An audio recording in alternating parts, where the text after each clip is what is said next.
with Chris Brown, who's chairman of the Public Service Commission. Chris, if you would go to the podium, and that may be a different mic than we've been using. Just make sure it's on and working. Test. Perfect. Thank you. Great. Thank you for having us. It's good to be here. Of course, I've served with Senator Johnson in the House, so good to see you again. Congratulations on your committee assignment. Chairman Johnson, thanks for having us. Ladies and gentlemen of the committee, we'll go through a brief slideshow. This is an important part of government. You know, we appreciate the opportunity to come and kind of tell you what we do and how we do it.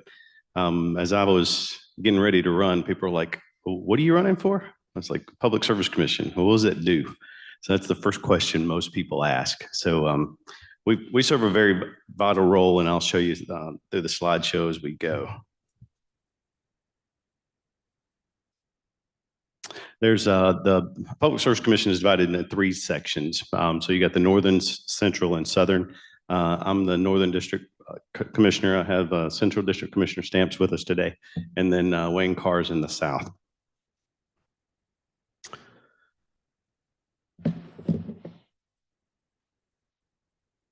So we address challenges in each district, but we are all new. So we came in together and with a unified front. We want to treat Mississippi as one.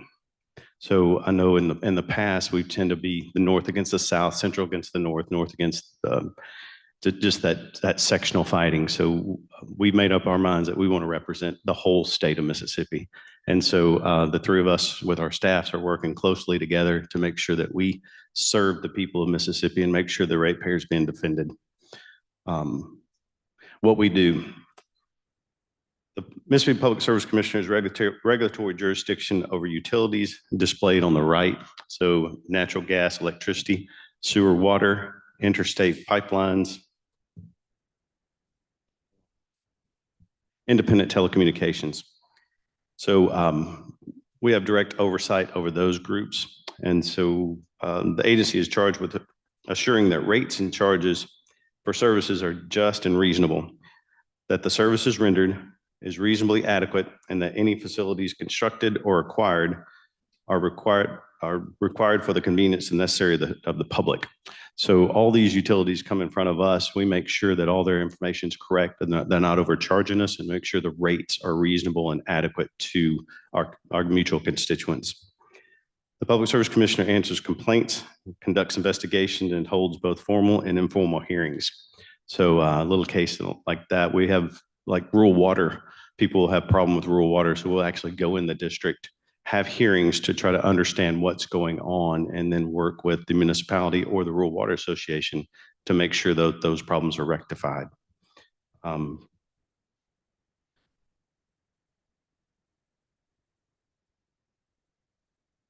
We also do pipeline safety. We have a pipeline safety division. It's funded by a federal grant and housed in our offices, falling under the umbrella of the commission. It conducts and carries out safety inspections involved in the regulatory and interstate natural gas pipeline systems, resulting in reduced risk associated with the transportation of natural gas by pipeline to the state of Mississippi. In 2024, the Pipeline Safety Division performed 767 inspections, resulting in 158 violations that were addressed through fines and penalties. So basically, as you know, the PSC is kind of self-funded. So we're funded through those that we regulate. And so those funds come in and y'all appropriate them back out to us. But this is a pretty much fully self-supporting agency. It's very important. Obviously, we're tasked with making sure that our gas lines are safe and that there's not going to be any breaks in the lines that we can find. And so we take that job very seriously, and that the Pipeline Safety Division does a fantastic job. Moving on, public hearings. We generally meet the first Tuesday of every month for docket call, where matters relating to energy, natural gas, water, sewer, and telecommunications are discussed and voted on. So obviously, so anybody that has anything in front of us, we're quasi-judicial. So they'll bring their case to us. We'll review it with the public utility staff, make sure everything's in order, and then make a decision whether it's good and just for the ratepayers or not. Our meetings are held on the second floor in the Woolfolk Building. Occasionally, the Public Service Commission hearings and on issues, excuse me, we have hearings on issues of importance to consumers may be held in other parts of the state. So like solar is a very big issue. So anybody that wants to locate a solar generation plant, they used to have them in Jackson. And so that would inconvenience the local people to try to get down here to voice any concerns that they would have. We have moved those hearings to the district. So if it's going into Pontotoc County, we have it in Pontotoc. If it's in Tunica County, we have it in Tunica, Jackson County. So we're taking the Public Service Commission and getting it closer to the constituents and to the people. So we again go into the district, make sure we hear any concerns and kind of get closer to the voters, if you will. Docket meetings at we have work sessions and other hearings are open to the public and are available on the internet through the Public Service Commission website. So we stream everything.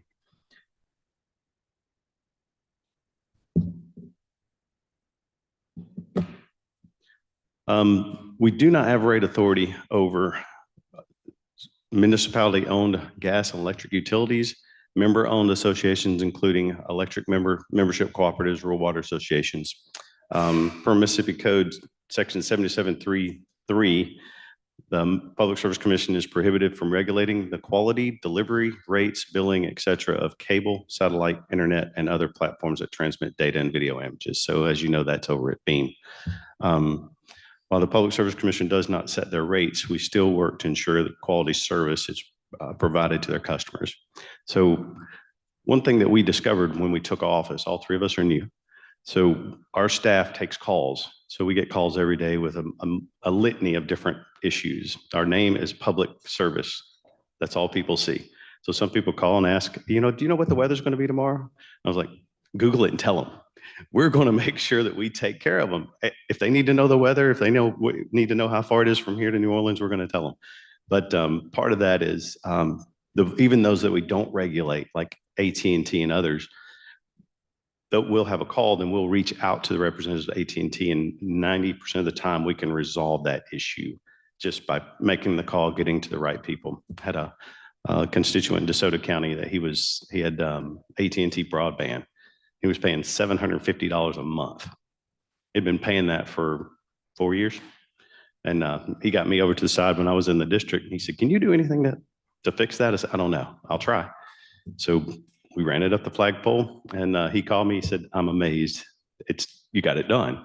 So even though we don't regulate them, we still work to try to make sure that we represent and take care of the citizens of Mississippi. History of the commission structure. We are a bifurcated agency, if you will. Legislative action in 1990 led to the current structure of the Public Service Commission and the public utility staff. Though there are many differences in the way that each agency is expected to function and carry out its responsibilities, the primary theme is that they operate independently of each other. So basically, the public utility staff is tasked with taking all the data, more of accountancy. So they take all the data, crunch it, make sure everything's adding up the way it should, and then makes a recommendation to us. So we do have a degree of separation and autonomy, which is good in the fact that I think in 1990 there was that was a result of some commissioners using the public utility staff to step on the scale and to try to make it look the way they wanted it to look. So the legislature split that up to make sure that there's degrees of separation and to make sure that we are autonomous and separate, but we work hand in glove, obviously.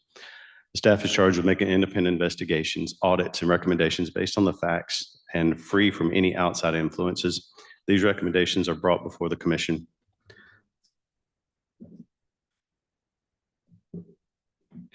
Different functions of the Public Service Commission and the PUS. A lot of acronyms. When I was here, I was Medicaid chair, and I thought nobody had more acronyms than Medicaid, but I think Energy does. So the PSC and PUS agencies were quasi-judicial in nature.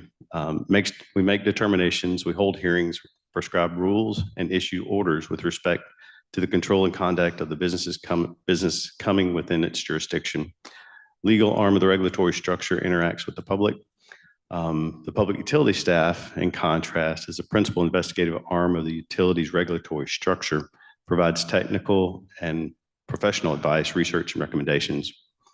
The PSC by law provides at no cost all administrative and IT support in the nature of financial personnel, including purchasing, website hosting, and maintenance. So we are tied together. Put that in there just to let you know that we are tied together and work hand in glove. The accomplishments, like I said, all three of us are new, and so we think that's a positive because we came in and we were in this room presenting our budget to the Senate, and they were shocked that we all three got along. Apparently, for the first time in a long time, we all three get along, and we're all singing on one sheet of music. My colleague, Commissioner Stamps, obviously, we served in the House, and so we automatically had a good working relationship. And we have a common goal. We have a common vision. We know that power is the future. If we make power and policy decisions that are bad, we could easily turn into Germany. Germany last year, first quarter, were bragging that they had 50% of their energy was renewables, but they had the second highest per kilowatt hour of any country in the world. So they started losing their industrial base. So bad policies we make today may not show any effects until 5-10 years down the road. So what we do today, we had a hearing yesterday on nuclear to try to make sure that we're going down the right path. And Commissioner Stamps made this statement. He said it's probably the most important thing in front of us today.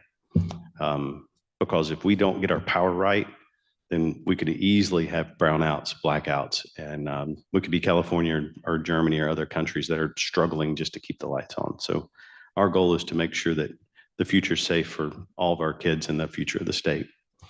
Since the new term of the present group of commissioners began in January, commission has either been instrumental or approved many projects and or actions. These include, when we came in, we just started evaluating the agency, and we found some redundant, duplicative services that we made a correction on, saved approximately $70,000 a month. So that was a big win, 3 months in.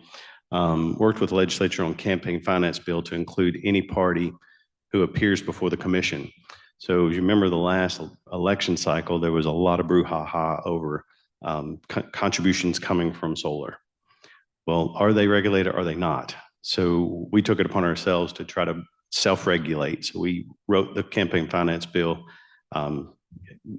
introduced it in the House and the Senate, and y'all passed it. So we're actually self-regulating ourselves. We don't want to take any money from anybody that comes in front of the commission because we think that is open or rife for corruption. And so we were able, thank y'all for passing that. So we're able to get that done. Helping pass legislation that allows the Public Service Commission to intervene in instances where service quality is compromised. A big one was the Holly Springs Utility District. We last summer we had a series of hearings to try to discern what's going on, what's causing it, and then possible solutions to fix it.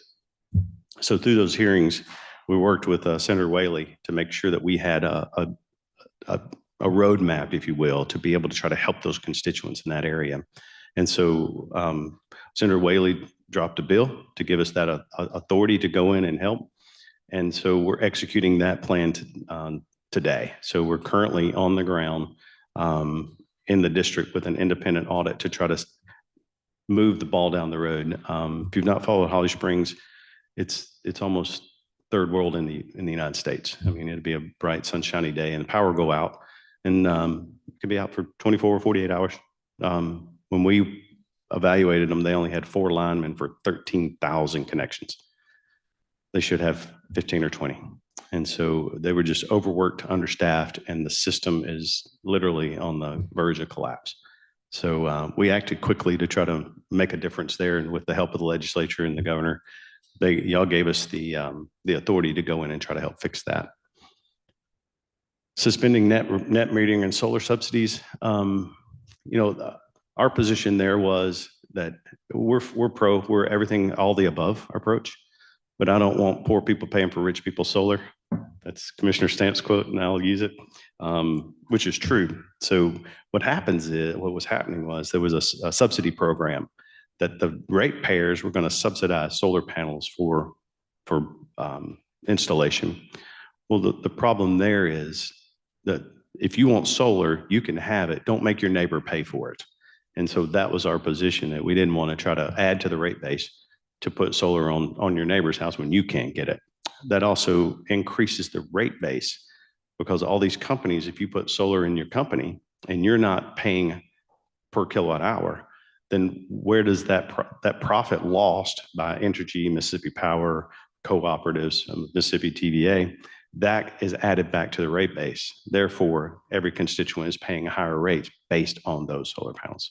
So we're not anti anything. We're all the above. And but we just didn't think it was right for you to have to pay for your neighbor's solar. So we suspended that program.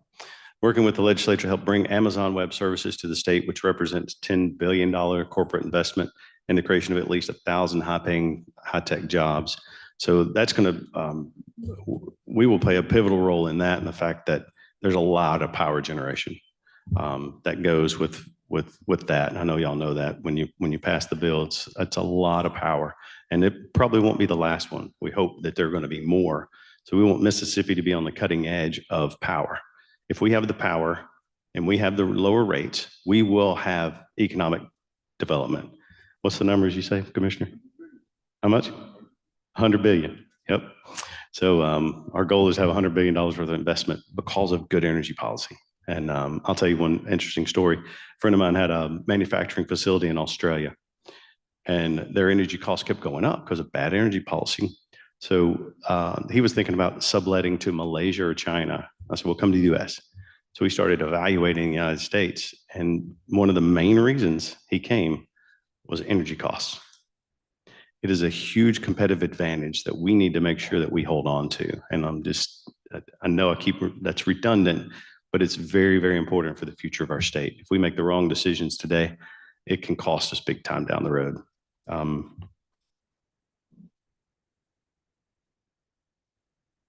In 2023, the PSC was given a substantial appropriation to update its case tracking system. Our CTS tracks utilities, dockets, and complaints against utilities. The upgrade was long overdue, and we're pleased to say that we were able to meet our goals of having it fully functional during FY 2024. So our CTS system, somebody calls in, one of our mutual constituents calls in, we log the case in, and then we go back and work the case until it's closed. So that's a very important tool for our teams to make sure that our constituents are getting the service they need. So thank y'all for that. Mississippi Public Utilities Act requires the Mississippi Public Service Commission to promote adequate, reliable, and economical utility service, and to avoid wasteful, uneconomic, and inefficient uses of energy. Requires all public utilities to furnish adequate, efficient, and reasonable service. We're really blessed in the state. We have low rates compared to other states. By and large, our energy companies do a good job. They're very responsive to us, which is good. Mississippi Power, Entergy. Of course, we have TVA in the north and the Mississippi cooperatives. So we're very blessed to have a good system of power distribution in the state. And we're reasonable rates. And that's one of the reasons why we continue to be successful with recruiting new industry to the state.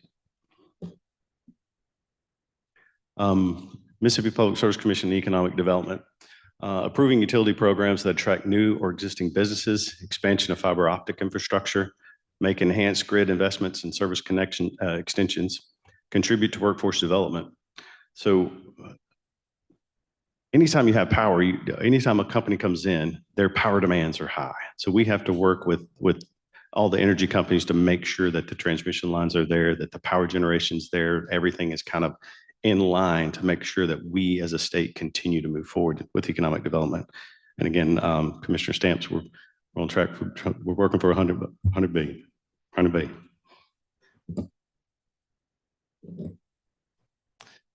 So one thing we're doing at the commission, we like to work. So the three of us we like to dig in and try to figure out what's causing the issues and how we can address these problems.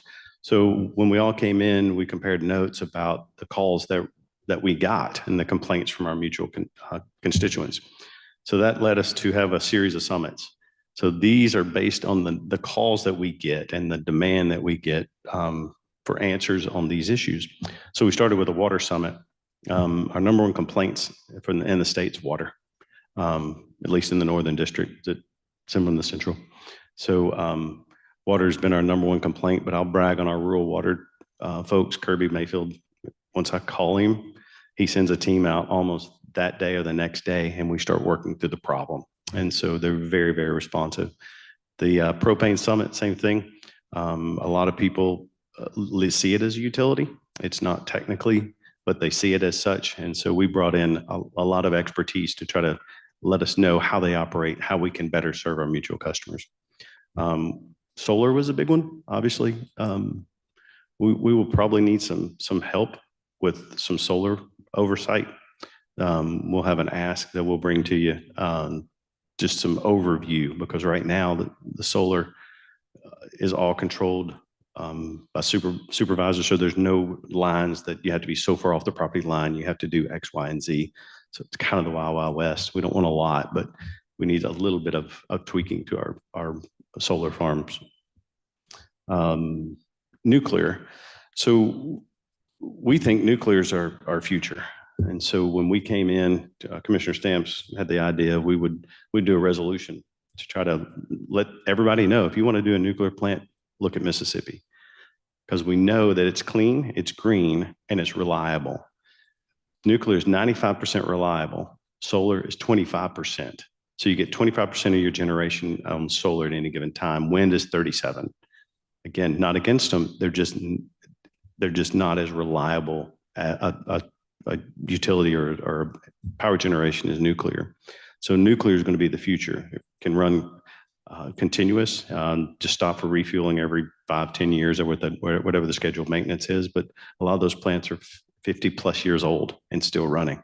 So those investments are expensive, but it pays dividends down the road. And all of these companies like Amazon, Google, Meta, they want clean energy. Nuclear is clean. So the more nuclear we have, the better we are with economic development, bringing these high-tech jobs to Mississippi. So we had our nuclear summit was yesterday, and we had a fantastic lineup. Our staffs did a great job. We had representatives from the Nuclear Regulatory Commission in DC. We had some new technologies, which are microreactors, from a company called Nano. TVA told us about their nuclear program, and there's a new company looking to put a nuclear site in Tishomingo County as well. Entergy kind of gave us a report from Grand Gulf too. So again, we're actively working to try to make the commission work the way it should. And again, the first two words, public service. We partner with law enforcement and utility providers to enhance Mississippi's Amber Alert network. So on the steps here, we, whenever you have an Amber Alert, is this Wayne's idea or yours? Wayne's. So Commissioner Carr on the south, it was close to his heart, and Commissioner Stamps had actually experienced something like this. So we thought, well, how can we help it? How can we make the system work better? And so again, we partnered with law enforcement and utility providers to try to make that Amber Alert system work better. So when you do have an Amber Alert, it works even better than it did before, with more people at trying to help find the missing person. Educating the public on scam calls, impersonating public service employees. We actually had people call some constituents and say they're with the Mississippi Public Service Commission, and you need to pay us $50.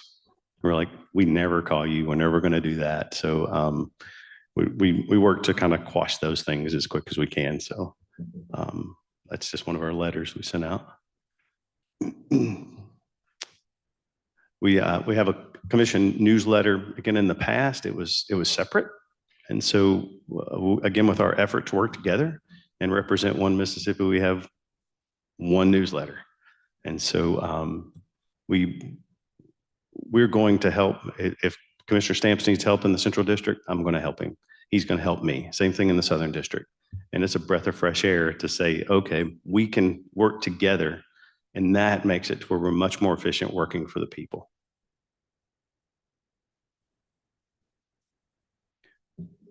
So that's our official report, but I would love to answer any questions that y'all have.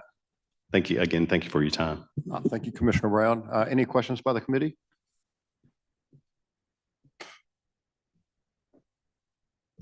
Member McCon? And Mr. Chairman, you let me know, I don't have very many, but I do have a few. There's some talk about, and you're talking about TVA earlier, there was some talk coming from TVA in North Mississippi about shifting to more of a solar load for their power generation. Can you speak to that? Do you know any truth to that out there? I'm hearing that from the forestry industry. Gotcha. Who utilizes, TVA's utilized some steam from one of the plants up there for a number of years. And do you foresee that being a trend that we're seeing out there now? I don't. I will say that I think the future of TVA is nuclear. So they commissioned their first SMR at Oak Ridge. And so SMR is a small modular reactor. So it's 200 megawatts or less. The big ones, the AP1000s or 1400, they're a much larger reactor. So TVA is investing in small modular reactors. I think the solar is a bridge to get there. So a lot of companies want green energy. And so if you don't have it in your portfolio, they're not going to choose you as a site. And so they're kind of driving a little bit of that. But I know there was one particular solar field that wanted to go in the TVA district that is probably not going to go. So TVA did not approve that. So I think they're very measured. They know that the future is going to be nuclear. And I think our whole country knows that. Congress just passed the Advance Act to try to help speed up the process to getting those nuclear plants online. And so to answer your question, I don't think you'll see a lot of it. Okay. Which does concern me. We're building a lot of solar. What my constituents call a lot on what happens when some of these solar facilities go under, because the bankruptcy code is not very friendly to those who have the contracts with these companies. What happens to the product that's laying in the middle of their fields that's got a contract out there, because it's not an easy disposal. So has the commission looked at anything to maybe put some safeguards out there for something that happens when this is over? Yes, and we'll come to y'all with an ask on that. And you're right. So solar panels cannot be just thrown in a landfill. They have to be recycled. So there's no recycling service in the country that I know of. So you're having a lot of these solar panels. So what do you do with them into life? We have the same concern. I was at a solar hearing in Pontotoc County, and I asked the solar developer, how do you do the bond? So they issue a bond on the first build. So when the solar generation plant is built, that company has a bond. So if they go out of business, the reclamation of that site is bonded. But the bond is only as good as you pay. You got to pay it every year. So who's policing to make sure that bond is up to date, is current? Nobody. I think that's a gap that we need to try to fix. Also, once that solar generation facility is built, if they sell it, which a lot of them sell it within the first 2 or 3 years, they don't have to come back to us. So we don't know who they sell it to. We basically don't know until they send a notice to FERC. And then they send it back to say, okay, this company, or MISO, saying this company is now selling power to us. I think that's a gap. And I do think that solar it's a useful tool, but it does need some guardrails. And so the guardrails aren't there because it's a new technology. We went through this in the 90s with some of the natural gas plants. So the natural gas plants or wildcat plants would just set up everywhere. There were merchant plants and there were no guardrails. So nobody knew how to regulate, because the county, they would go in and tell the county supervisors, we'll give you this and this and this. It sounded great. So they didn't know the questions to ask. And so we're asking those questions. And so again, we will have an ask for y'all coming up in this next session to try to help us get those guardrails to ensure that the that the solar farms don't disrupt the delivery of power, because they can in places. There's a certain level that's too much. As long as you stay below that level, it's not disruptive. And so those are the numbers we're crunching now, but we are working on it. Shifting totally other Mhm. side, water. What is your agency's authority over municipal owned water associations? We don't have any. You have no authority over And it, just outside the city limits. just outside the city limits? Yes. Okay, thank you. Thank you. Senator Norwood? Thank you, Mr. Chairman. Commissioner, you answered part of my question there, but have you, in your authority or jurisdiction of water, outside of the city limits, have you discovered anything that you think need to be addressed? And if so, is it at a level that the supervisors or the legislators need to have some concern? Yes, sir. There has to be, people want us to try to help solve the problem. And so if you can only get it from one source, so the Public Service Commission is that firewall between a monopoly and the ratepayer. So it works hand in glove. So if you can only get power from one place, water from one place, sewer from one place, there has to be free market principles kind of put in play to make sure that that ratepayer is getting reasonably adequate service. To your point, I was in Grenada, and Grenada had some issues with water outside the city limits. We don't have any authority, but we did go in and try to help them, and in concert with rural water, to try to come up with solutions. When I was campaigning, they were talking about, we have brown water. Okay, why do you have brown water? Well, because they don't have the right filtration system, and they didn't know how to use it properly at that time. So again, we stepped in to try to say, okay, we don't have a direct authority, but we're going to work with you to try to help solve this problem. So we do work with them inside the city limits and outside the city limits to try to resolve any issues that they have, even though we don't have direct oversight.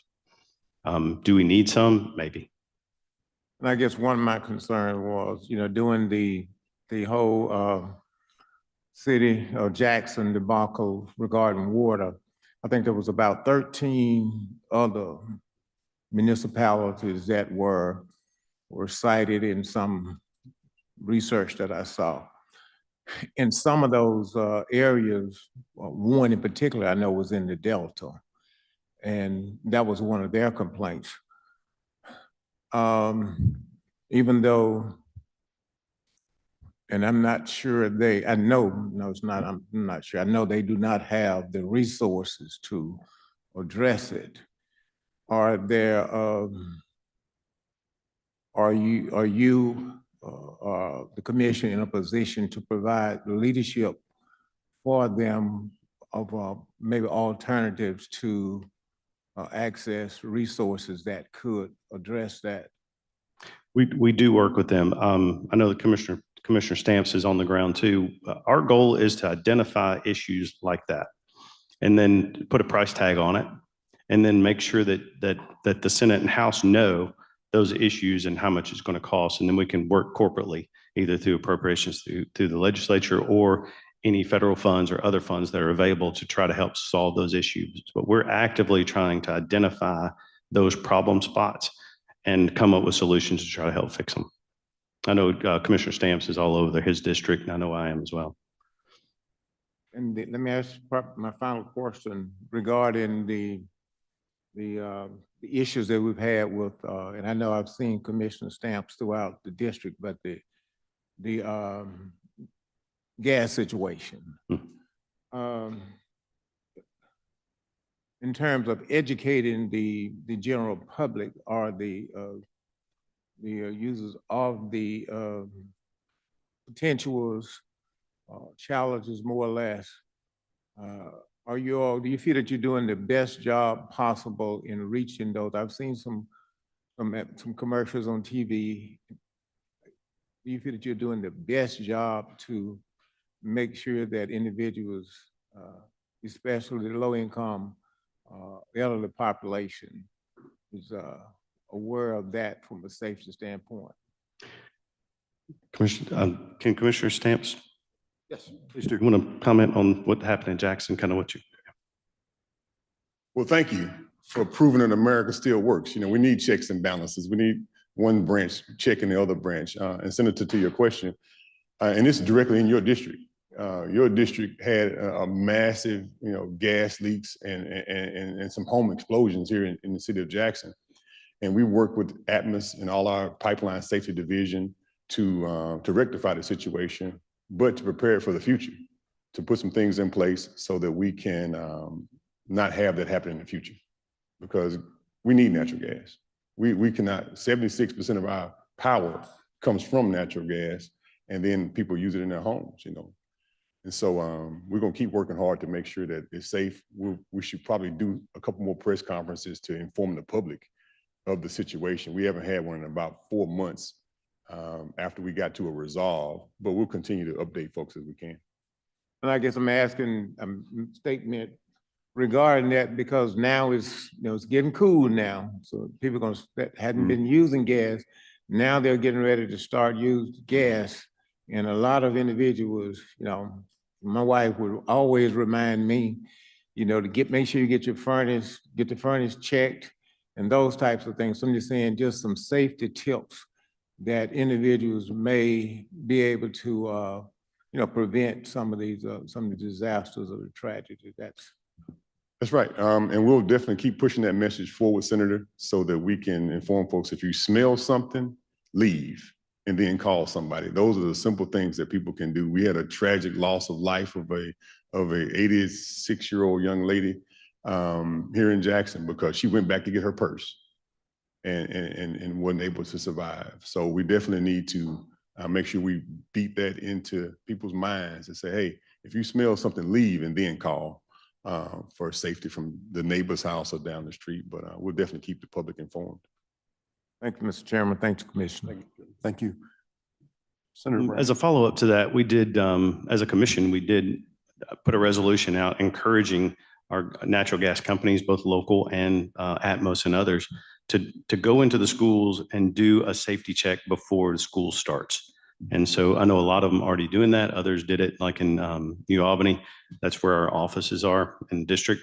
So we actually went out with them and celebrated that they checked all the schools to make sure they were safe before school started. So it's a very important issue. And so anytime we have a tragedy like here in Jackson area, it gives an extra measure to make sure people understand, if you smell something, say something, get out. So we're going to work hard to try to make sure that we message and our constituents know everything they can about gas safety. Thank you. Senator Brandon. Thank you, Mr. Chairman. Thank you, Commissioner, both commissioners, for your work and for being here to present today. My question just relates to the water side of things. Could you drill down a little bit more for us and help define what authority you do have over the rural water systems? I realize the rates is not an area of authority. Is it only defining certificated areas between and among all the rural water systems in the state? Yes, pretty much. We issue the certificated area where they can do business. Is there any regulatory authority over and beyond certificated areas just for rural water systems?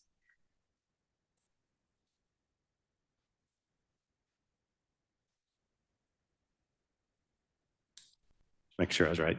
We do have some regulatory authority over service provided, but it's very limited. Thank you. Thank you. A couple of questions and just a couple of comments. First off, transparency. Making all of your meetings available is greatly appreciated. We've started doing that in the Senate since Lieutenant Governor Hoseman has been in office, and we get great feedback, and it's just a much more transparent way of operating. And I think the more light we show on government, the better off we all are, and the happier our constituents are. You mentioned determining a reasonable and adequate rate. We just briefly walk through how you determine that. The public utility staff takes all the data and information and numbers. So like if a company wants to add extra generation or transmission lines that we don't think is in the public's best interest because it adds to the rate base, we can deny that. So that helps keep the rates lower. So the power companies or those that want to build assets, then we can kind of oversee that to make sure that they're not adding anything to the rate base to make the rates go up high. Thank you. And I've heard from multiple people that the current commissioners get along very well and have a mostly unified vision for Mississippi, which it sounds like is to ensure that electric service is dependable, rates are kept as low as possible, and that we're preparing for a future in economic growth, which I think is fantastic and 100% support those. We did have a bill this past year that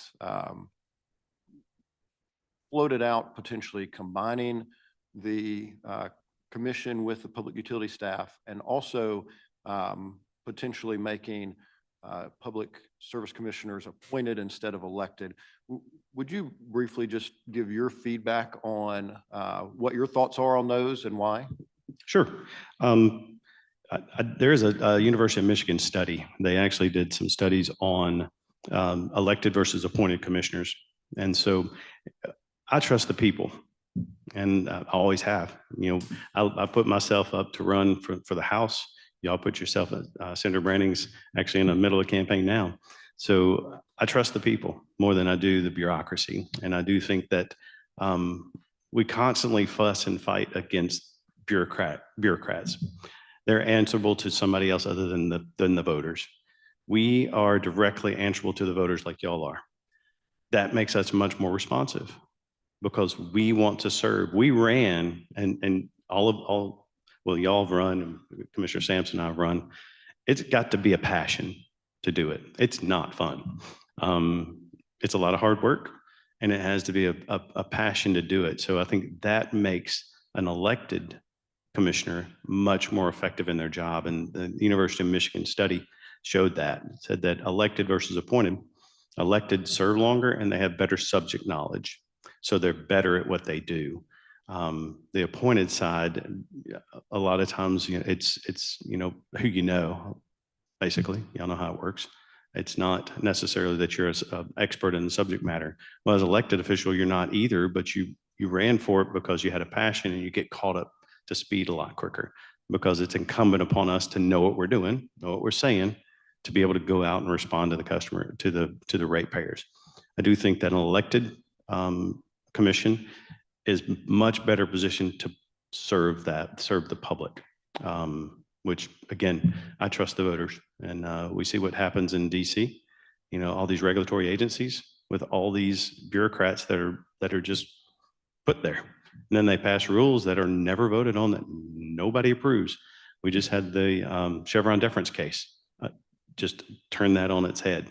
Chevron deference is just for the audience, Chevron deference was the Supreme Court or the court system. If an agency made a ruling, not a law, it had not, Congress didn't act on it. Congress didn't say anything. An agency head said, I think we need to restrict diesel trucks more.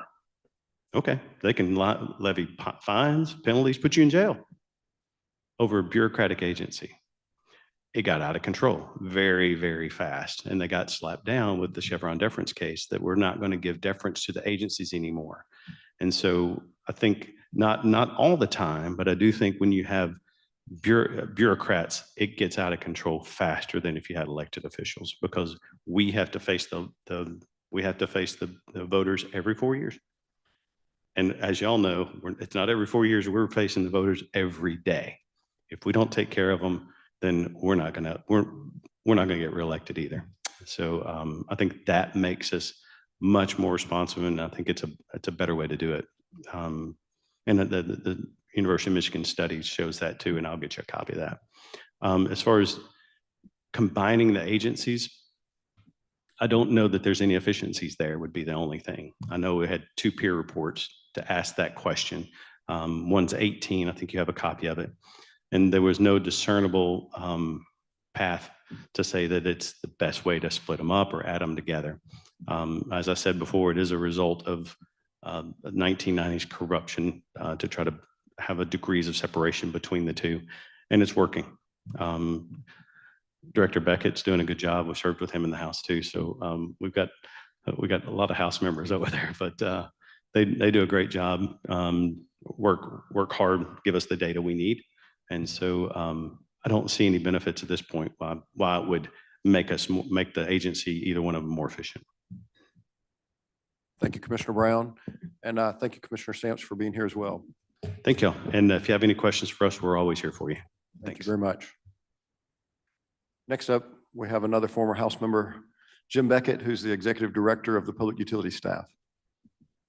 Thank you very much. And I'm going to acknowledge that time passes and I'm gonna wear my reading glasses. But first of all, I want to thank you, Chairman Johnson, for this opportunity, and the committee members. It is a pleasure to be back over here in what I consider the most beautiful office building in the state. It's a great pleasure and privilege to get to work here, and I know y'all are mindful of that as you're going forward. Having served for 19 plus sessions, and my wife would say, having suffered through 5 elections, I just want to first say thank y'all for your willingness to serve. Some of us in here understand exactly what y'all have gone through to serve. And if for those that haven't done it, you're not doing it for the finances. You're doing it because you love your state, you love your family, and you're looking forward to a bright future for both your kids and other kids and the state.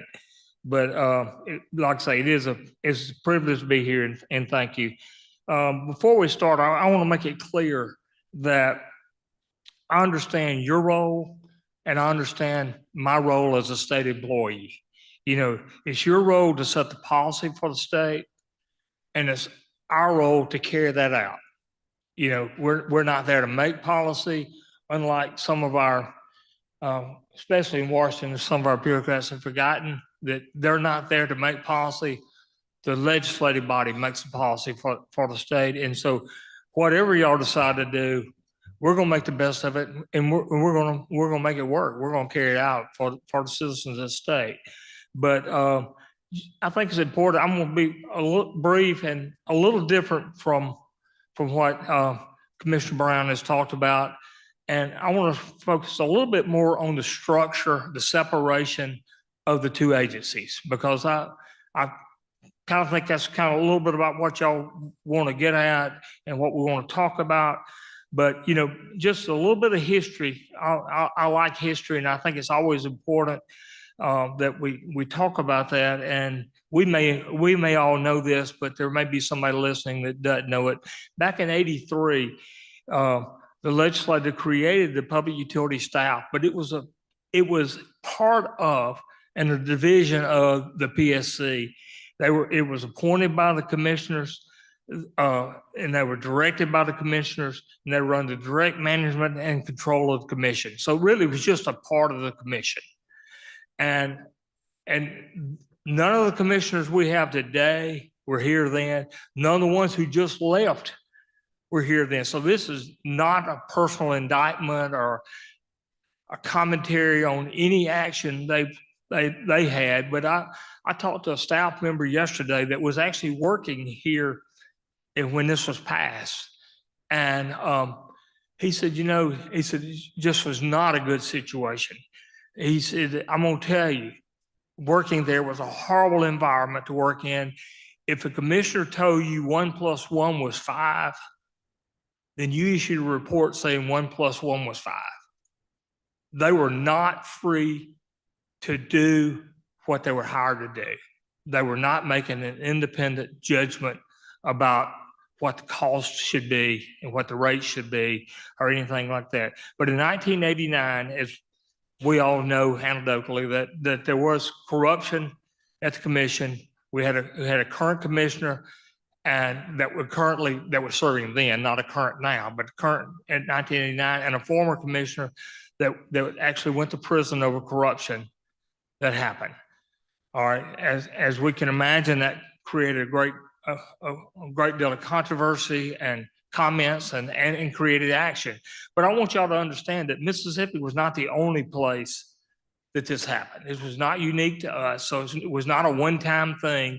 South Carolina was one example that in a few years after that it happened, and they actually divided their staff in their commission. They're one of the few states that followed a similar pattern that we have. Nobody's exactly alike, but they did that. So in 89, this corruption happened in 1990. And in order to create proper checks and balances, and in response to this corruption, the 1990 legislature created the MPUS, the staff separate as a separate agency, separate and independent agency. They clearly define the duties of the MPUS. As Chris said, there are way too many acronyms. The staff and the commission is what I'm gonna call it, because to make it clear, they clearly defined statutorily those duties and took precautions to make sure that there wouldn't be any duplication of services, and that the PSC would not have any ability to influence or pressure the staff as they did their job.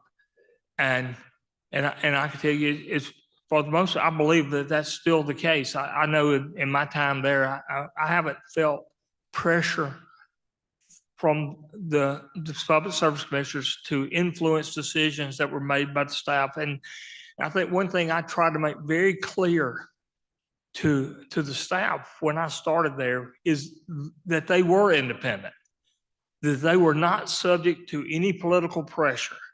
That although I was a political appointee, I stood between them and politics. They were free, tried to make it clear to them, they were free to make what they thought was a proper decision and pass that on. Now, as we know that we review, study, make recommendations. They can either accept or reject the recommendations, but they get an independent evaluation. According to the 2018 peer report, which they were run in 09, and there was one again in 18, the peer report said the legislature established the staff as separate and independent from the commission, and said that they were to represent the broad interests of the state of Mississippi by balancing the respective concerns of the residents, of residential, commercial, industrial ratepayers, the state and its agencies, and the public utilities.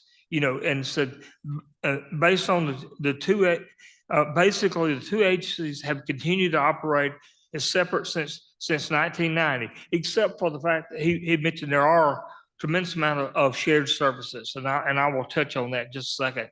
So that brings us to a current discussion about should the staff and the commission be combined?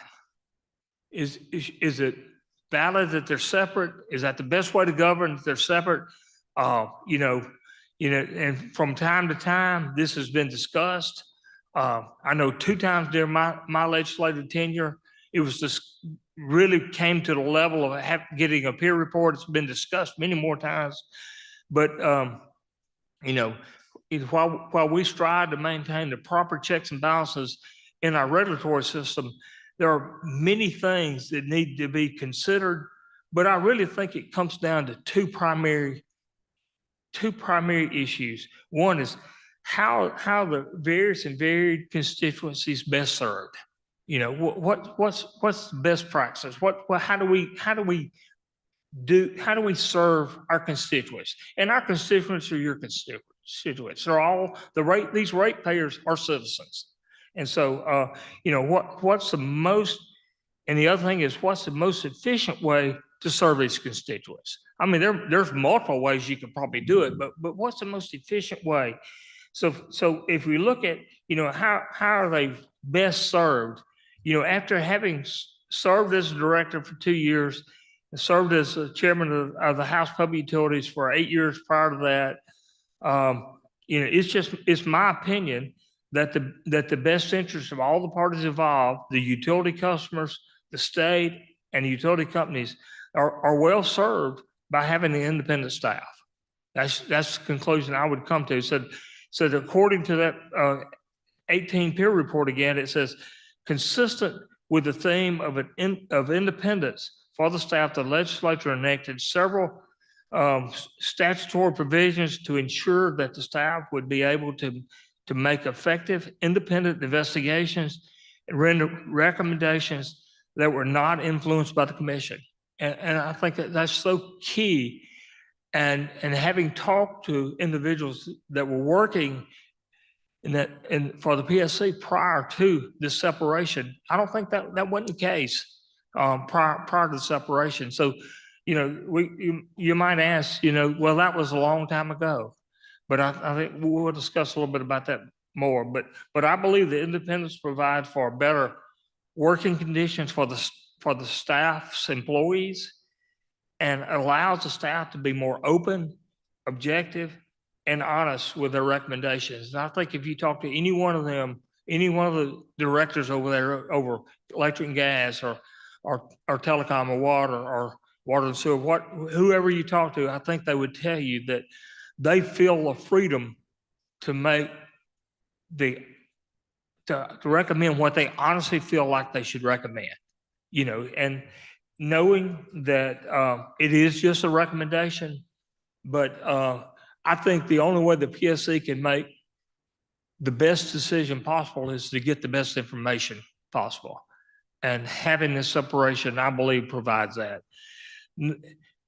Also, so I do not believe that the combination of the agencies will result in any cost savings or other efficiencies.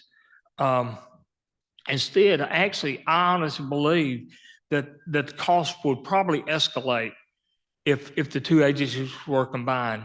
My reasons for that conclusion is that there are no required duplications of mandated services, so that there would be no cost savings if the agencies were combined. There might be a little duplication somewhere. I'm not going to say that they don't have a consultant that looks at something that we might have a consultant that looks at, but there's nothing required by the law for duplication, and there's nothing that combining them would necessarily prevent. Also, the agencies, we currently utilize shared services for basically all of our back office functions. Other than this investigation and looking at utilities, if it involves accounting, purchasing, IT, personnel services, travel, payroll, or any type of benefits, all that right now, they handle all that for us. So we don't have independent staff. So there would be no reduction in staff or services if you combine the two, because they've already been combined. That's one reason their budget's considerably more than ours, because they house all those functions for both agencies. And the combination would not reduce personnel or combined service, but it could increase costs substantially by requiring the creation of a true standalone consumer protection agency or division. This is done in 45 states right now at a cost of, according to the studies, a minimum 10% of the Public Service Commission's budget. So a substantial amount of money, and they'll all tell you that 10% is not enough. They all want more. Right now, the staff handles a lot of that activity because part of our legislative mandate, we are considering the impact that rates have on customers. At the same time, we're making our recommendations. And the Attorney General has a consumer protection group that kind of monitors, but it's not a true standalone, fully staffed like these other states have agency to do that. So that would be something that would have to change probably if we went forward. But it's true that in Mississippi we are in a minority of states when it comes to our structure of our utility regulatory system. There are only, I think you got Mississippi, you got North Carolina, and one other state that have a separate staff. But But peers looked at that. They've examined it multiple times, at least the 2 times they've issued reports, and they've actually looked at it, I think, some other times. And there are no best practices. There's not one method preferred over the other. They didn't find cost overruns. They didn't find duplications of services. They didn't find it was more expensive to have separate agencies. So you have separate agencies, and I don't think there's any doubt that it provides extra protection having the separate agencies. So, I believe the current system provides the most efficient and effective system of regulation. And it gives us a certain level of protection and checks and balances that we would lose if they were combined. It's just, is it a perfect system? Does it completely avoid corruption? I'm not going to tell you that that's the case, because I can tell you that nobody's attempted to corrupt the system in the 2 years that I've been there. Nobody's attempted to influence the staff in the 2 years I've been there. But, we live in an imperfect society, and it was full of people that are not perfect. So I'm sure whatever system you devise, somebody will try to find some way they can abuse it. But we are offered a level of protection with this division that we're not allowed otherwise. So in combining, in conclusion, my opinion would be that we face the same concerns and dangers that the legislature faced in 1990 when they divided the system. I don't think people are inherently more honest than they were in 1990. I don't think society is better than it was in 1990. I think that all the dangers that were out there in 1990 are still there and probably worse now. And so we're still facing those same problems. And I believe we should maintain a separate and independent staff. And actually, in that regards, 2 years ago, this legislative body took a step further in that direction of having the staff be independent, because the position I'm in now, you had to be recommended by the commissioners and appointed by the governor and confirmed by the Senate. And the legislature saw fit to take the commissioners completely out of it. And now you're recommended by the governor and confirmed by the Senate, because if you want independence and you want this separation, why should you let the commissioners have any say-so in picking who's going to be making this recommendation? So just as one step further to separate the two was just done 2 years ago. And also, which I'm sure y'all are aware of, and that it's not an overriding factor, because I think their budget was 5 million and something and change, and ours was around 2.5 and change. So in overall scheme of things, I know that's not a real big number in state government, but it doesn't mean you want to waste it. But it's not a real big number, but it's also just as a reminder that even though we're listed as a general fund agency, both agencies we're technically a special fund agency, because the budgets are reimbursed by utility regulatory tax. And so it's not like if you save $100,000, then you can switch that to Medicaid or something else. That's just a side note. And I will tell you that I believe most of the people, if not all the people, I say that because I don't think you can get all the people to agree on anything, but most of the people that are either regulated or work there, so basically both sides, would agree that having a separate staff is the way to go. It's the right thing to do, and it provides a level of protection that you don't have if you combine them. I'll be glad to answer any questions. Thank you. Any questions by the committee? Senator McCon? I'll be easy. I appreciate you, and I got to work with you a little bit before you got your appointment there. So the 840,000 that, the Public Service Commission mentioned in legal fees, was that anything through your office too? Did y'all work together to find that, or was that straight Public Service Commission? What?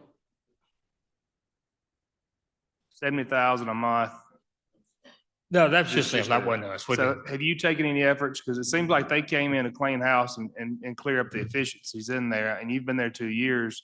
Have you taken any efforts to try to find any additional savings? Well, I can tell you, we have made a strong effort to live within our budget. And if you'll look at our budget, it's almost exclusively salaries.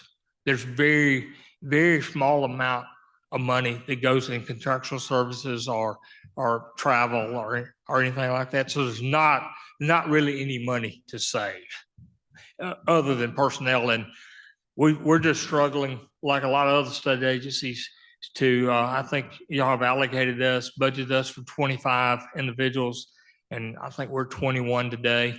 And that's bounced from 17 to 22, and from retirements and the industry poaching our employees.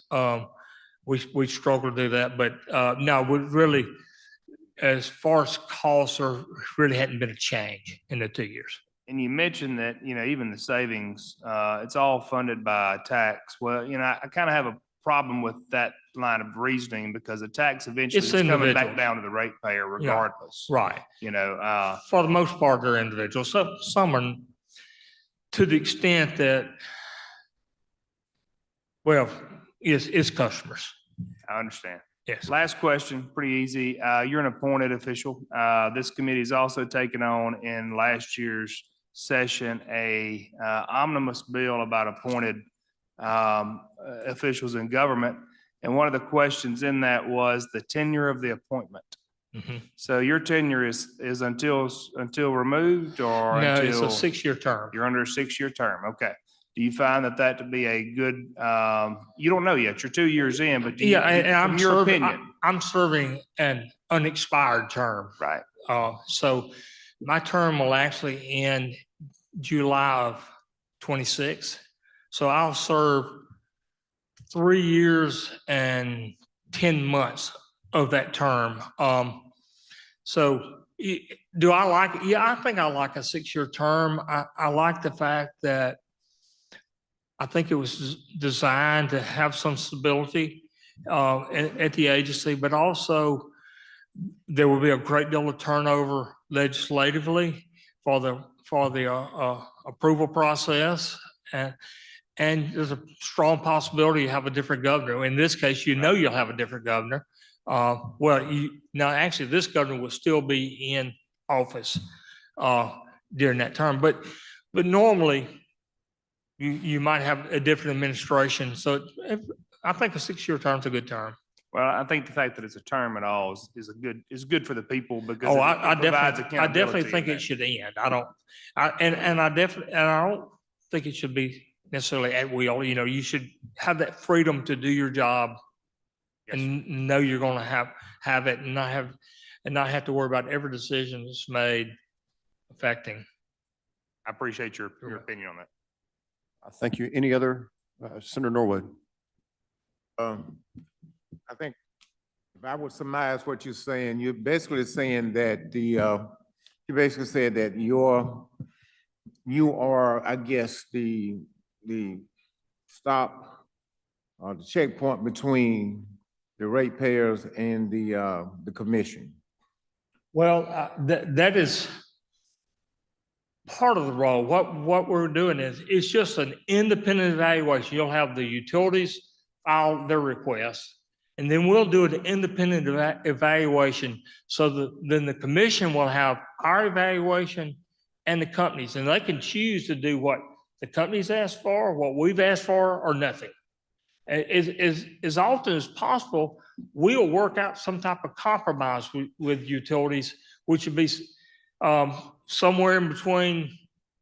Well, just like any other compromise, maybe if you went to the match, you might disallow a few more things, but we try to be a check on what they charge the customers, but we cannot, because of our mandate, we can't just tell a company that you can't make any money.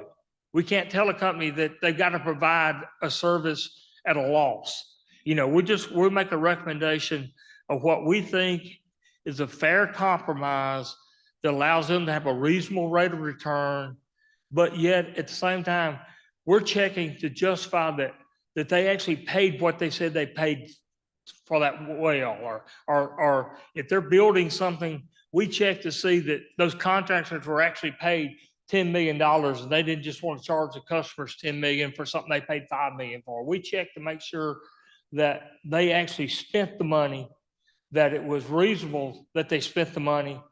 And if they did spend it, it was reasonable, then they're entitled to a rate of return. And so we kind of stand in the middle between the companies and the customers and make a recommendation that, once again, it is up to commissioners whether or not they accept that recommendation. And I'll stand here and say for the most part, they do. I mean, I don't know of a recent time that's not been the case, but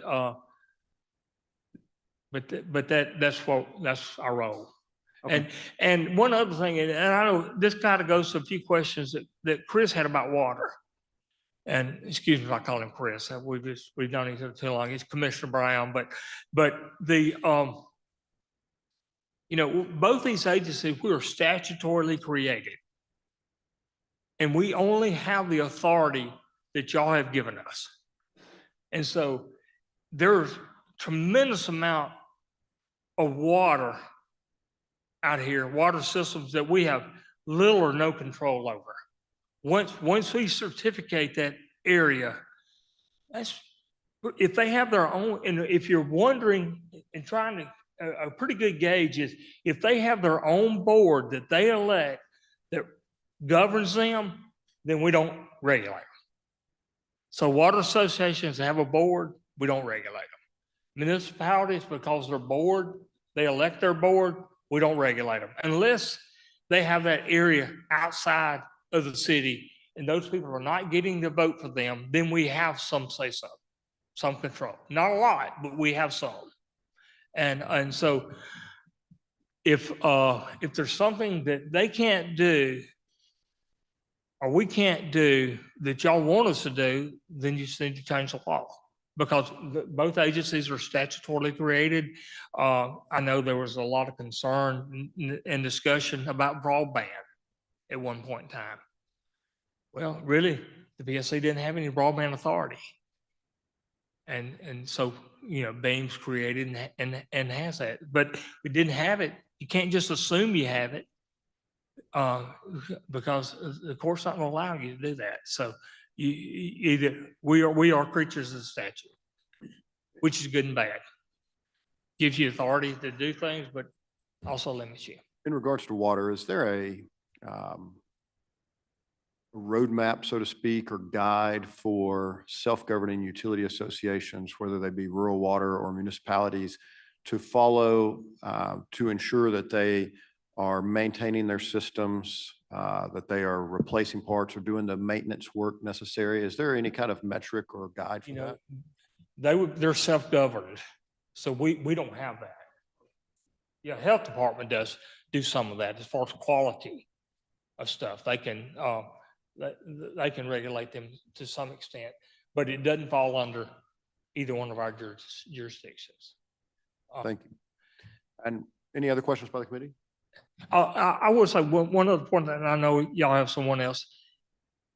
I'm not saying that we wouldn't do water, take on a larger responsibility in doing water, but I want you to understand that if we take on a larger responsibility doing water, it's going to require a lot more staff than we have right now, because neither agency has the staff to regulate all those municipal and water associations.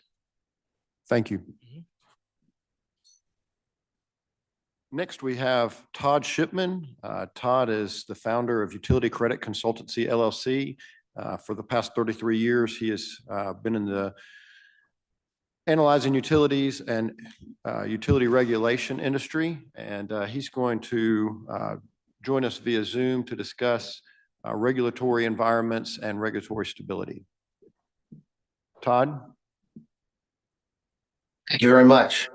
And I appreciate very much the opportunity to come and address the committee. Um, I am very conscious that I'm in a very dangerous position here, being standing between you and lunch. So I will go through my slides very expeditiously. If you have any questions about the slides or anything I go through, please let me know at the end. And I'm obviously open to all your questions at the end. The slide with my background, I think I can pass through that. The important thing there, I think, is that I've been doing this for a long time and with a particular focus on utility regulators, their behavior and their decisions and things like that. But the slide, next slide, where why credit ratings matter. Again, I can kind of summarize this. You can read the slide yourself. But I think the most important thing about this is that credit ratings directly affect the rates that the people of Mississippi pay for their utility service. Has a direct impact on what's called the cost of capital, and that's especially important for utilities because they are what is known on Wall Street as being capital intensive, and that just really means that they need to spend a lot of money in order to make money. In order to produce a profit, they have to invest a lot of money, more so than most, if not all, other industries that I'm familiar with. So just like your personal credit rating matters to you when you go in to try to get a car loan or a mortgage, it matters when a utility goes to raise capital on Wall Street, both on the debt side and the equity side, the stock side. It directly affects what they'll pay, and that gets passed through to the ratepayers. So establishing that, if we go to the next slide, the credit analysis. Again, not going to dwell on all this. I tried to. I got a picture of how it's all done. It's somewhat complicated, as you can see, but I would direct your attention to the upper left-hand corner of that depiction of the credit rating process. And if we go to the next slide, that's that upper left-hand corner, and this is the heart of credit analysis. And this is generic across all the corporate ratings at S&P, but it applies to utilities. And it's really two sides of a coin is how I usually explain it. That business risk profile and that financial risk profile are, as I said, at the heart of the analysis. And both of them go into the final answer in terms of the credit rating. For a utility, that input into the business risk profile called competitive position is where regulation enters in. Regulators are basically a substitute for competition that most firms are exposed to. Utilities are not. So they have regulators to provide that discipline, that competitive discipline. And I will tell you that, and we'll go when we get to the next slide, most, if really almost all of that determination of how much risk there is on the business side of a utility is either directly because of regulatory decisions or is a fallout from regulatory decisions. So I think technically 50 or 60% of the total when you start scoring things up, but to be frank, it's almost 100%. And then even on that financial risk profile, that's basically how much money you make and how you can cover your debt burden, how efficiently and completely you can cover your debt service is, again, directly impacted by regulators and regulatory decisions, because a lot of what they do will determine how a company manages its balance sheet and the rest of its financial operations. So turning to the next slide, these are called the 4 pillars in S&P speak of how you assess regulatory risk. What I was just going through is those middle 2 elements, the tariff setting procedures and design, which is basically rate making, the bread and butter of what most regulators spend most of their time on. And then that's financial stability. Both of those things are obviously tied to those two boxes in the previous slide. But I would also direct your attention, more directly about the topic of today's meeting. Those other two on the top and the bottom, regulatory stability and regulatory independence and insulation, both of those speak directly to some of the things that you're looking at.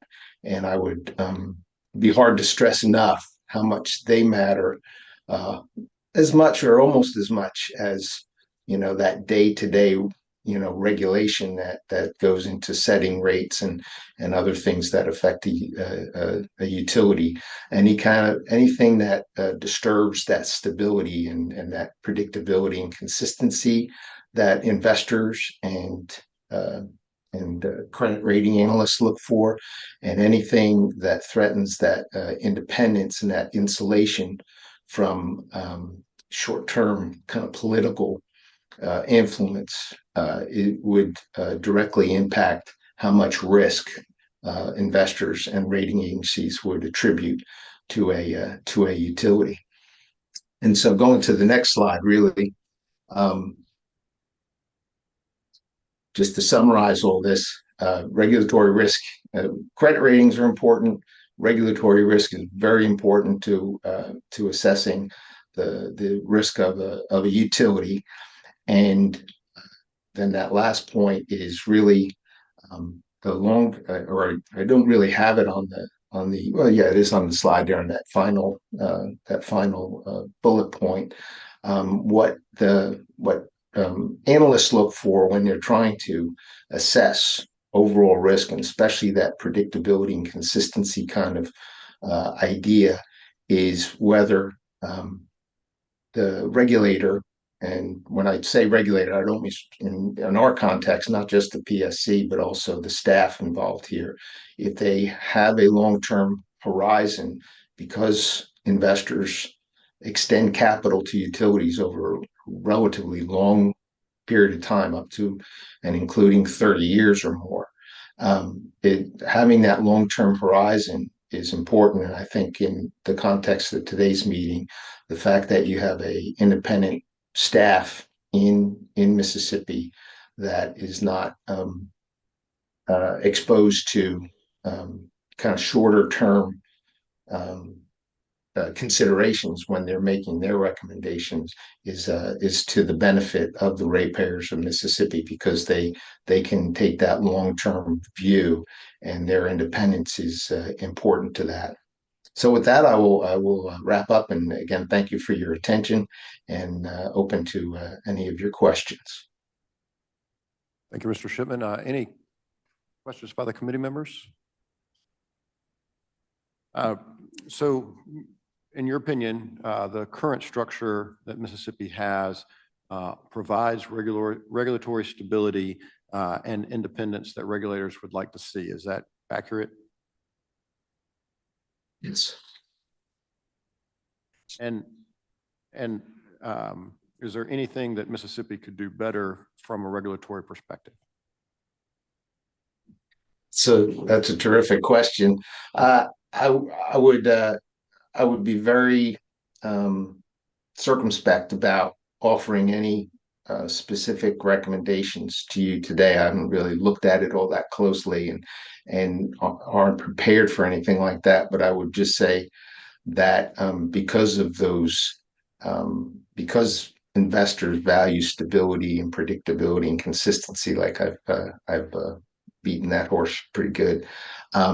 Any change at all is going to perk their ears up and make them suspicious about things. So I think in general, as a general rule, if things are working pretty well, and it sounds like from what Commissioner Brown was saying and from what Mr. Beckett was saying, it seems to be working pretty well in Mississippi.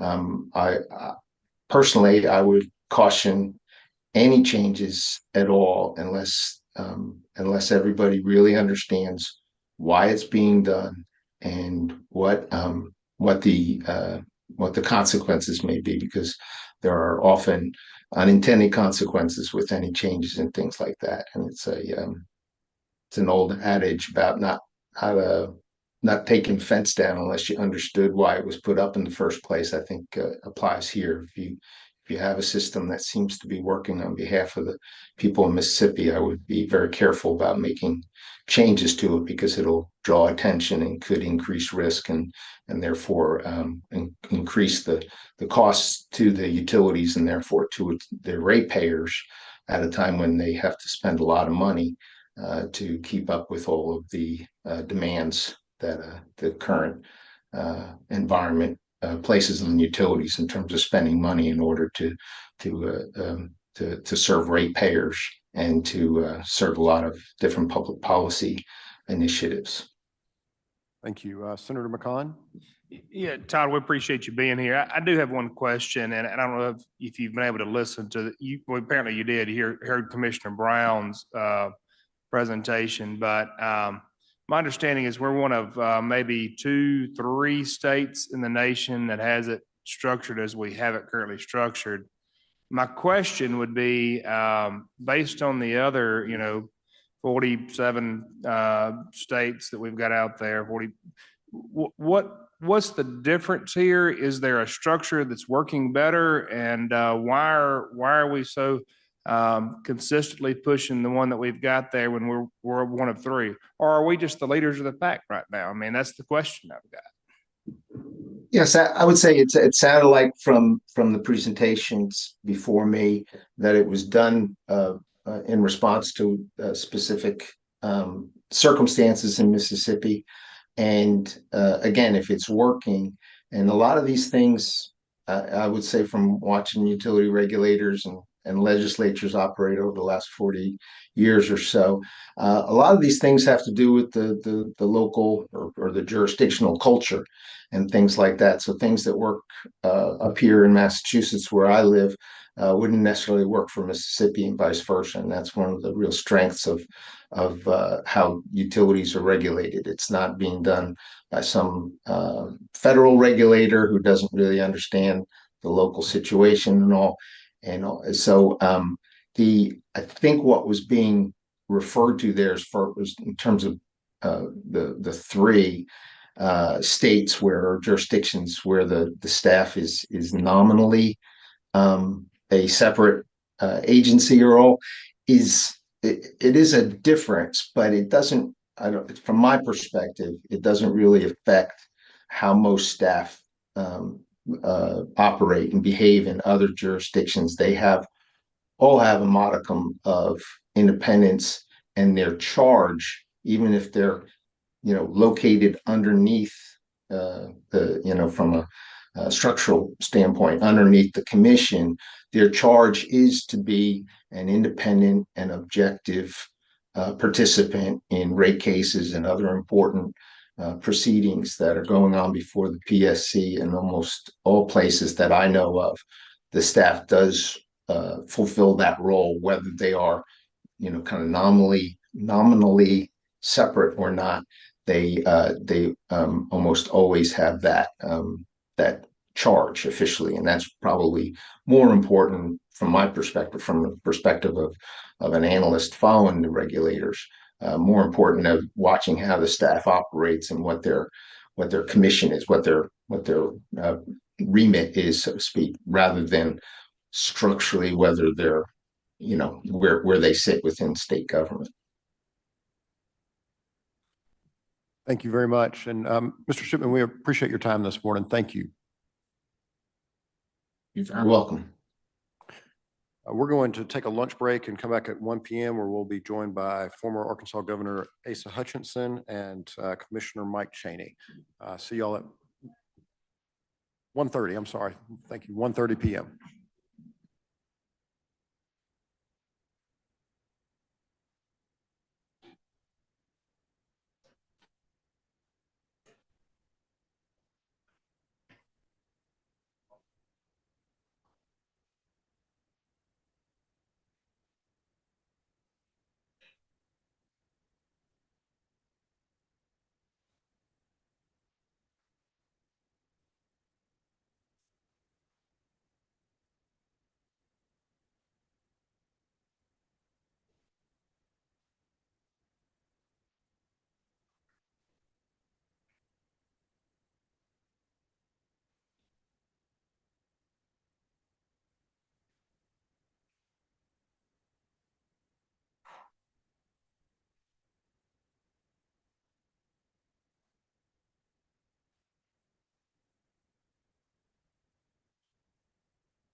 We're going to call the meeting back to order.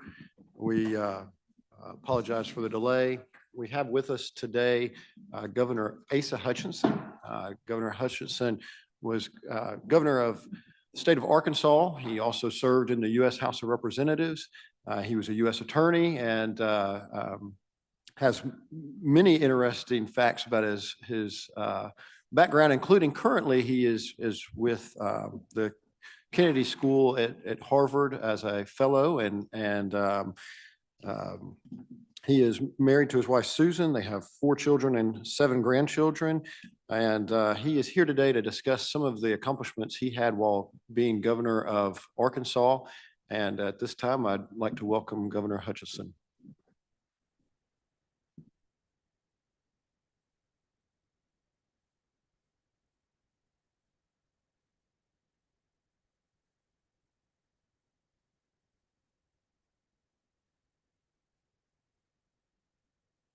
Back home.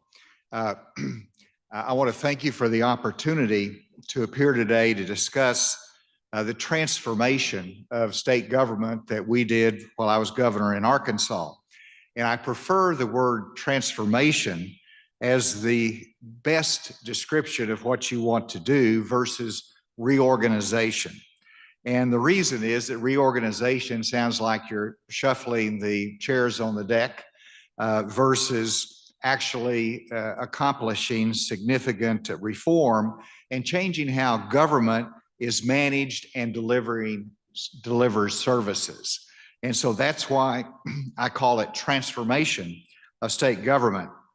And before I get into this subject matter, I did want to congratulate your leadership here in Mississippi for your forward thinking on education, on government, on in particular, developing skills in education, such as your reading skills. You've really become a national model, and I know I tried to copy some of what you've done here in Mississippi as governor. And I also note that you compete very well in economic development. You've stolen your share of projects from us, and I salute you for that. We're trying to be competitive, and I think we are being competitive. But I love the partnership, the relationship that we have with the state of Mississippi. You know, after being governor for 8 years, you can't help but think about what is your legacy. And legacy to me means something that lasts. And I would say that I would like to have transformation of state government as one of the legacies that I leave after 8 years as governor. But the future will determine exactly that.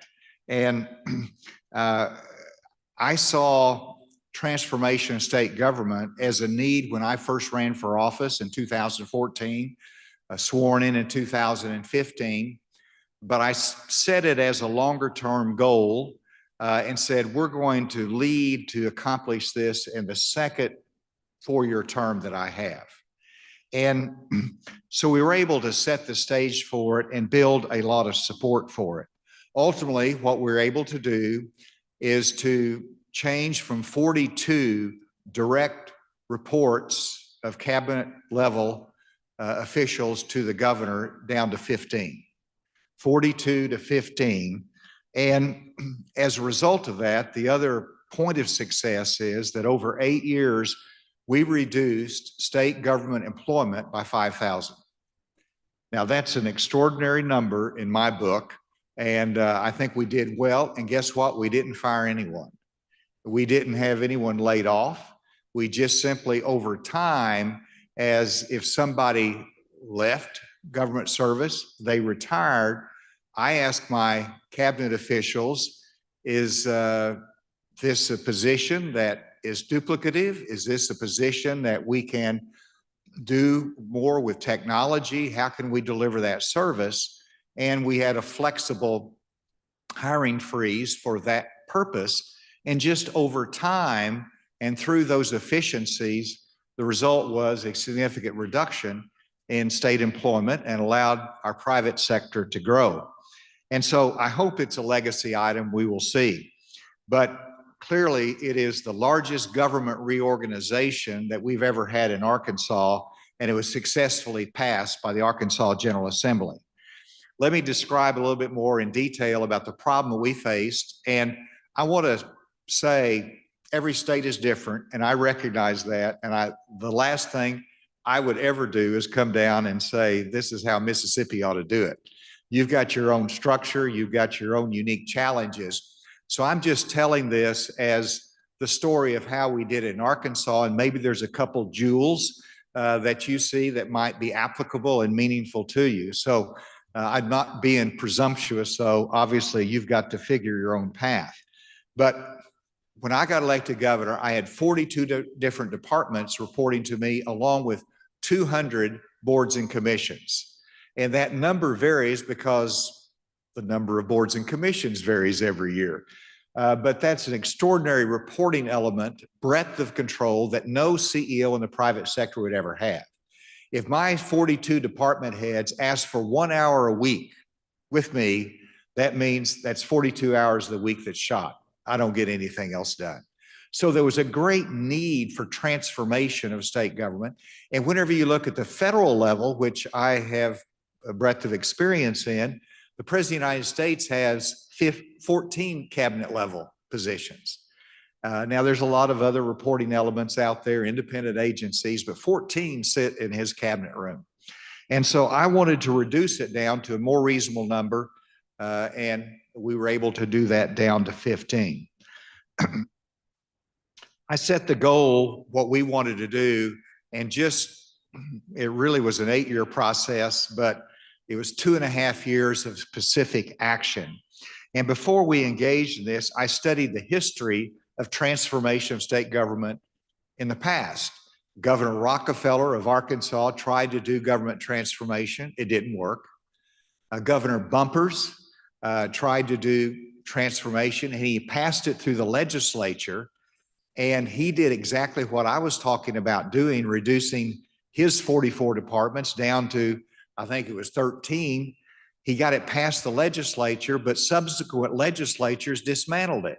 And by the time I got there, 50 years later, we're back to 42 and 200 boards and commissions. And so again, Governor Huckabee tried to do that in some of the mergers, and it didn't stick.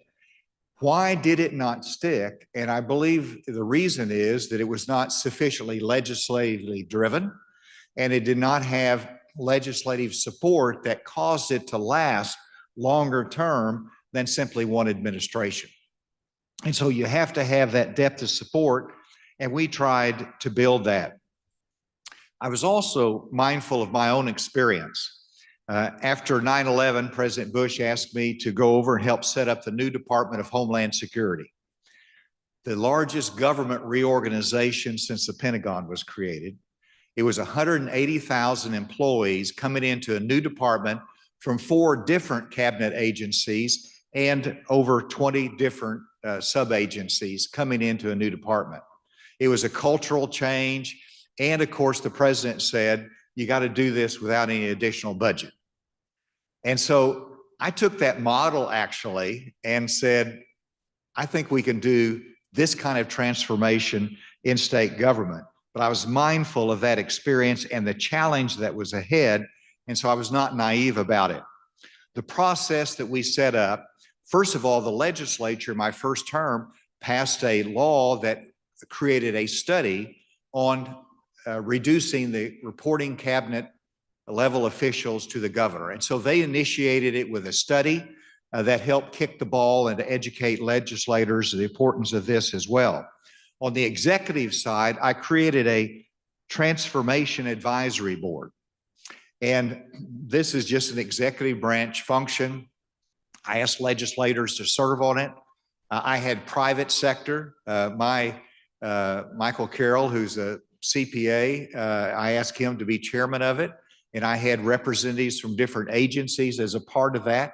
And I had the state employees engaged in it as well. So they would have an awareness of it. But this Transformation Advisory Board started reviewing how we can transform state government. And of course, they asked for an outside consultant to be engaged in it as well. And so PricewaterhouseCoopers They've changed the name since then, but they were the consultant that made recommendations. Beware of recommendations that are not politically sensitive. They actually came back with a report that recommended the Department of Veterans Affairs, which is a standalone department in state government. They recommended that they go under, the Department of Veterans Affairs go under the Department of Human Services. You can imagine how that would fly with the veterans. And I quickly, with my political astuteness, said, that's not going to work. And so you got to overlay political skill with those kind of recommendations that might come in, although it was helpful and added credibility to the need and the benefits that can come from that transformation. I had 3 goals that I gave to my group that was working on transformation.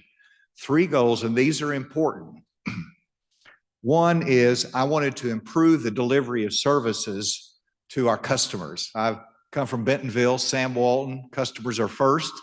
You always think about the end result, and we need to do that in state government. And so how can we improve delivery of state services through transformation to our customers? Secondly, increase managerial control. I can't be a watchdog over 42 departments and 200 boards and commissions. That was the most important thing for me. Now, the most important thing from the legislative standpoint was efficiency and savings. And that is what is mostly talked about, but I caution you that efficiency and savings are hard to document when you've got a growing budget in state. And there's ways to document certain items and efficiencies. I think the efficiency of 5,000 fewer employees is a result of transformation.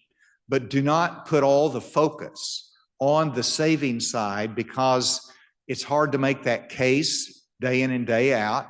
And if you measure it 2 years after the fact, what's the result of normal efficiencies? What's the result of transformation?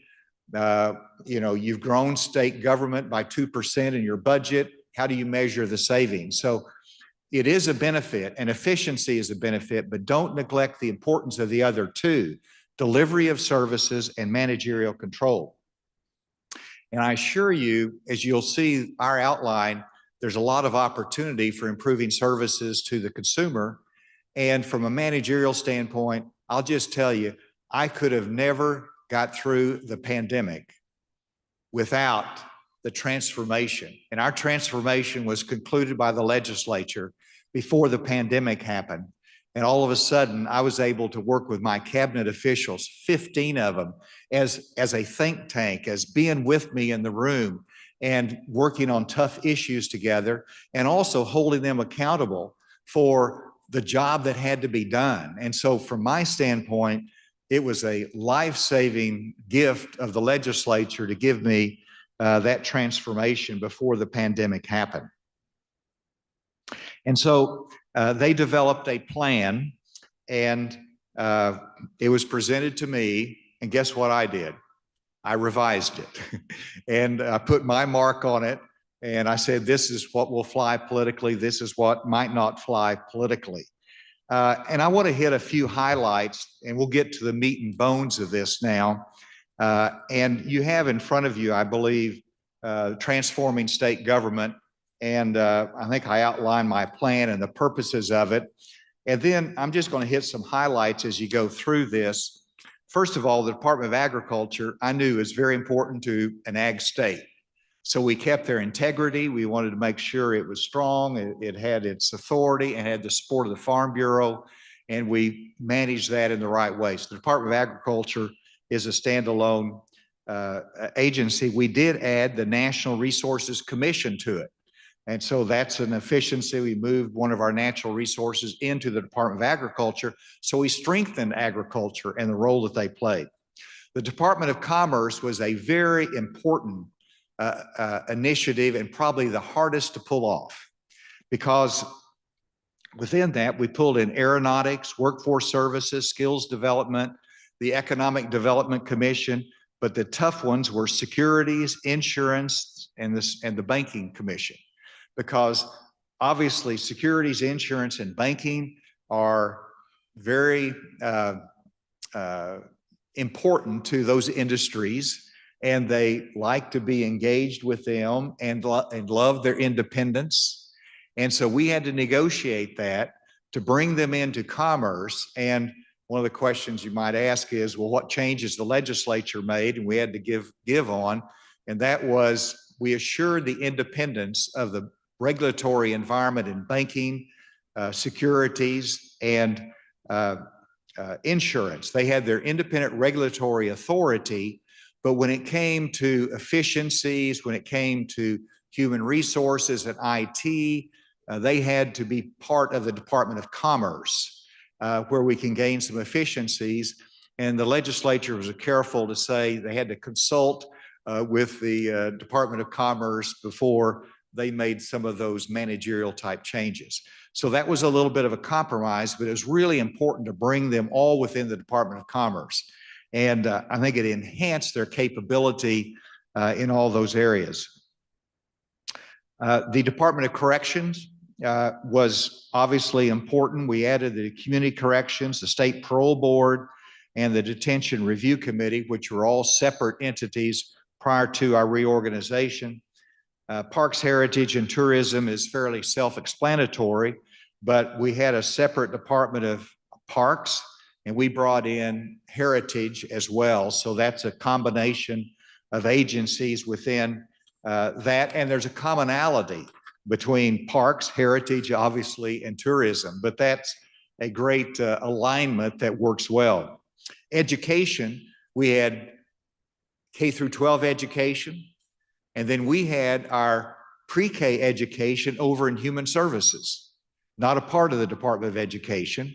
And then you had your higher education council, you had higher ed that was separate totally. We brought them all together under the Department of Education, including the blind, School of the Blind and School of the Deaf, the MLK Commission. All of those that are engaged in education, we put them under that umbrella, and I think it provides great synergy and a greater ability to coordinate changes in education at different levels to make sure it's seamless.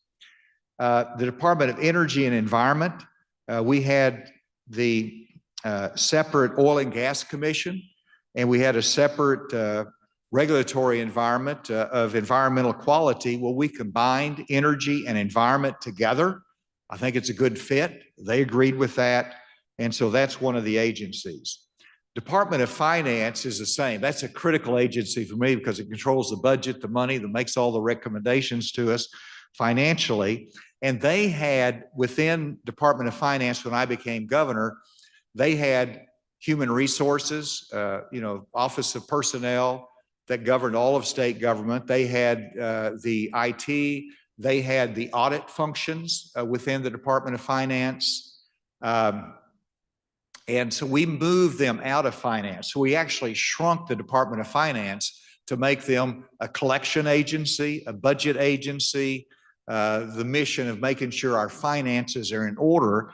And I moved out those, what I would consider shared services, IT, human resources, and I'm leaving out there.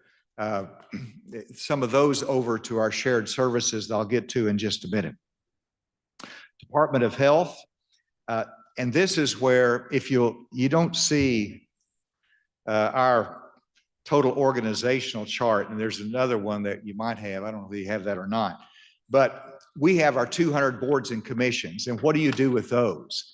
And so the boards and commissions are break down into licensing, and if they're licensing for health related, like the nursing, like the doctors, we put all those licensing board under our Department of Health. And then if they are professional, like the towing board, yes, we license tow operators in Arkansas, and all the other professional licensing contractors, we put them within the Department of Labor and Licensing. And so we didn't end all of the agencies, we just gave them put them under an umbrella, a larger that can coordinate with them, that can provide some greater management and support for them. And we sold it to our industry by saying this strengthens you versus weakens you. You have your level of independence and regulatory environment, but you're going to have more support from a HR standpoint, from a budgetary standpoint.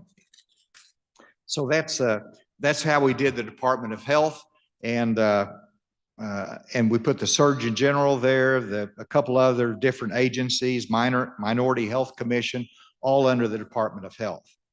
Department of Human Services remains fairly intact as what it was before. It was the largest government agency we had before transformation, and so we didn't want to delete that, but we added a few things for clarity there. And again, we moved out the child care and early childhood education was moved to the Department of Education. Now, this gets to something that's unique. There's two agencies that are unique to our transformation, and that is the Department of the Inspector General. As in the executive branch, I'm not sure how you do it here in Mississippi. I think you have a state auditor that has audit functions. But in Arkansas, we have a legislative audit, and I had really minimal audit functions and capability in the executive branch. And so we had a small part of audit in the Department of Finance. I moved them out over to the Department of Inspector General. So they have Medicaid fraud investigations in the Inspector General. They have the Fair Housing Commission, and the DFA internal audit was moved there. Then as governor, if I've got, and it happened, I had someone in my departments that were accused of wrongdoing. I asked for immediate audit from the Inspector General to get to the bottom of that and make a report to me, and I could make the right find. I needed to have that capability. It functions in a much larger role at the federal level, but that is, I think, unique and it's helpful to us, the Office of Inspector General. I've already mentioned the labor and licensing, how we created that. The Department of the Military, that's important to us. Adjutant General, that remains the same. The Department of Public Safety, I know you have that here in Mississippi. And by the way, I love your Mississippi Bureau of Narcotics. I've tried to implement some of that in our state police, but I love how you all address that. We have within the Department of Public Safety, the state police, emergency management, we moved in there, the Crime Information Center, the Crime Lab, and the Law Enforcement Training Academy. Do they not all belong within the Department of Public Safety? And the synergy has really been wonderful between those different public safety agencies are brought together. And then I mentioned the Department of Transportation and Shared Services. This again is unique. We did this at the federal level whenever we brought in all the departments into the new Department of Homeland Security. We set up a shared service office. Industry has shared services. We tried to recruit one, and they weren't going to move their whole headquarters to Arkansas, but they said they'd move shared services there. We'll take them. And of course, that's the human resources in shared service, the information systems, the employee benefits, payroll, building authority is there, state procurement. That's the one I was forgetting about a moment ago. Procurement, which is statewide, but this allows us to have a state procurement division within our shared services department, and personnel management as well. And that is a new vision. I think it's they monitor transformation for the future as well. When the legislature says, give us a report on how what kind of savings were being created, transformation and shared service is always called in to answer the legislature on the status of state government in that way. But it's been an effective tool, and it's a challenge. You know, anytime you move something from one department to another, it's a challenge, but it has worked well and it's been efficient. And then the Department of Veterans Affairs is a 15th cabinet position, which stands alone. And I think that we've covered that. So once we came up with this plan, we had to sell it. And so I went out and I wanted to get public supports. I held town hall meetings, and it was not hard at all. because I'd asked for an organizational chart of state government when I became governor, and they didn't have one. So I told my staff, create an existing organizational chart, and I challenge you to do that. And it took, when I had a town hall meeting, I'd put up the organizational chart, and it was a full wall of lines going every which direction. And it was not hard to explain to the public why we need a transformation of state government. And so I held town hall meetings though, and they bought into it and they believed in it, and that helped the legislature as they considered it. And we worked really closely with the legislature. Part of it was legislatively driven, and they had a large amount of input on obviously the bill. And then we had to draft the bill, and it was a 1,000-page bill. 1,000-page bill, and the Senate committee that held the markup for the 1,000-page bill, I'll never forget being there, and the chairman said, all right, it's time to mark up a transformation bill. Turn to page 1, line 1. And he went through a 1,000-page bill, one line at a time. And it was very thorough, but we won the support, and we only had to make a couple of adjustments in the bill. One of them, they wanted to make sure, and it was the right change, that cabinet appointments had to be Senate confirmed. And so that's legislative driven. That gives the legislative balance to the transformation effort. In the end, it passed by a very large bipartisan margin, and the timeline to put it into effect, it was passed with emergency clause in April, and it went into effect on July 1. And so while we were building this up, all of my 42 departments that reported to me all thought they were going to be cabinet level officials in the new department after transformation. So I had to go through and interview and make the right selections, put them in place. And then, you've got the actual moving of facilities, and that takes time. But our Department of Commerce is in a new building where a consumer can go in and have banking, securities, insurance, all in the Department of Commerce.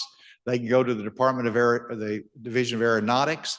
They can go to Economic Development, all in one building. Took time to get there, but just the savings in terms of property leasing was significant. And the same is true for all the other moves that you had to have. It took time to do that, but we immediately started on July 1 with my new cabinet. And to celebrate the occasion, I want you to know, with private funds, I built a cabinet table where 15 cabinet officials could sit around a round table in my conference room. And that's part of the legacy that I left. And so that's just a little bit of the plan, the process that we went through and the implementation of it. I think when you look at I mentioned this at lunch today, but I called Senator Hickey, and because I wanted to get a report from him, who's still in the state Senate. He was pro tem at the time. How's transformation doing?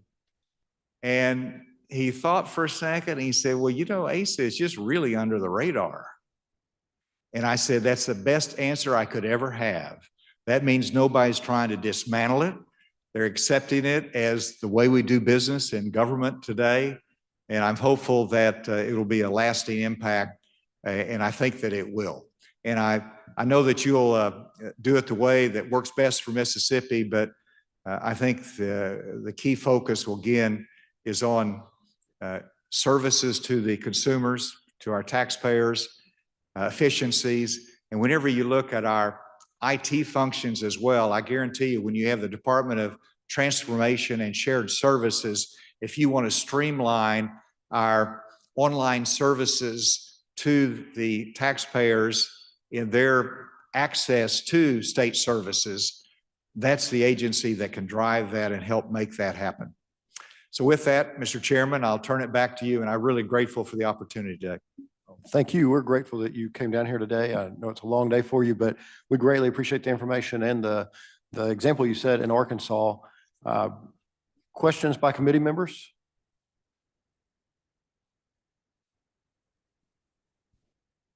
Thank you, Mr. Chairman. You know I couldn't go without asking a question. I might explode. The couple of the departments with the Department of Correction,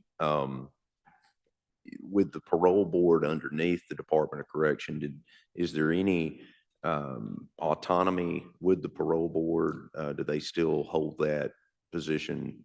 How do you do that? As well as the combination of parole and probation officers, which I think you have in a different category, because we have some discussions ongoing with where probation and parole should be, community corrections, if you will. We're looking at possibly the Department of Public Safety because they're sworn law enforcement officers in Mississippi. How has that, I guess, worked out on the correction side?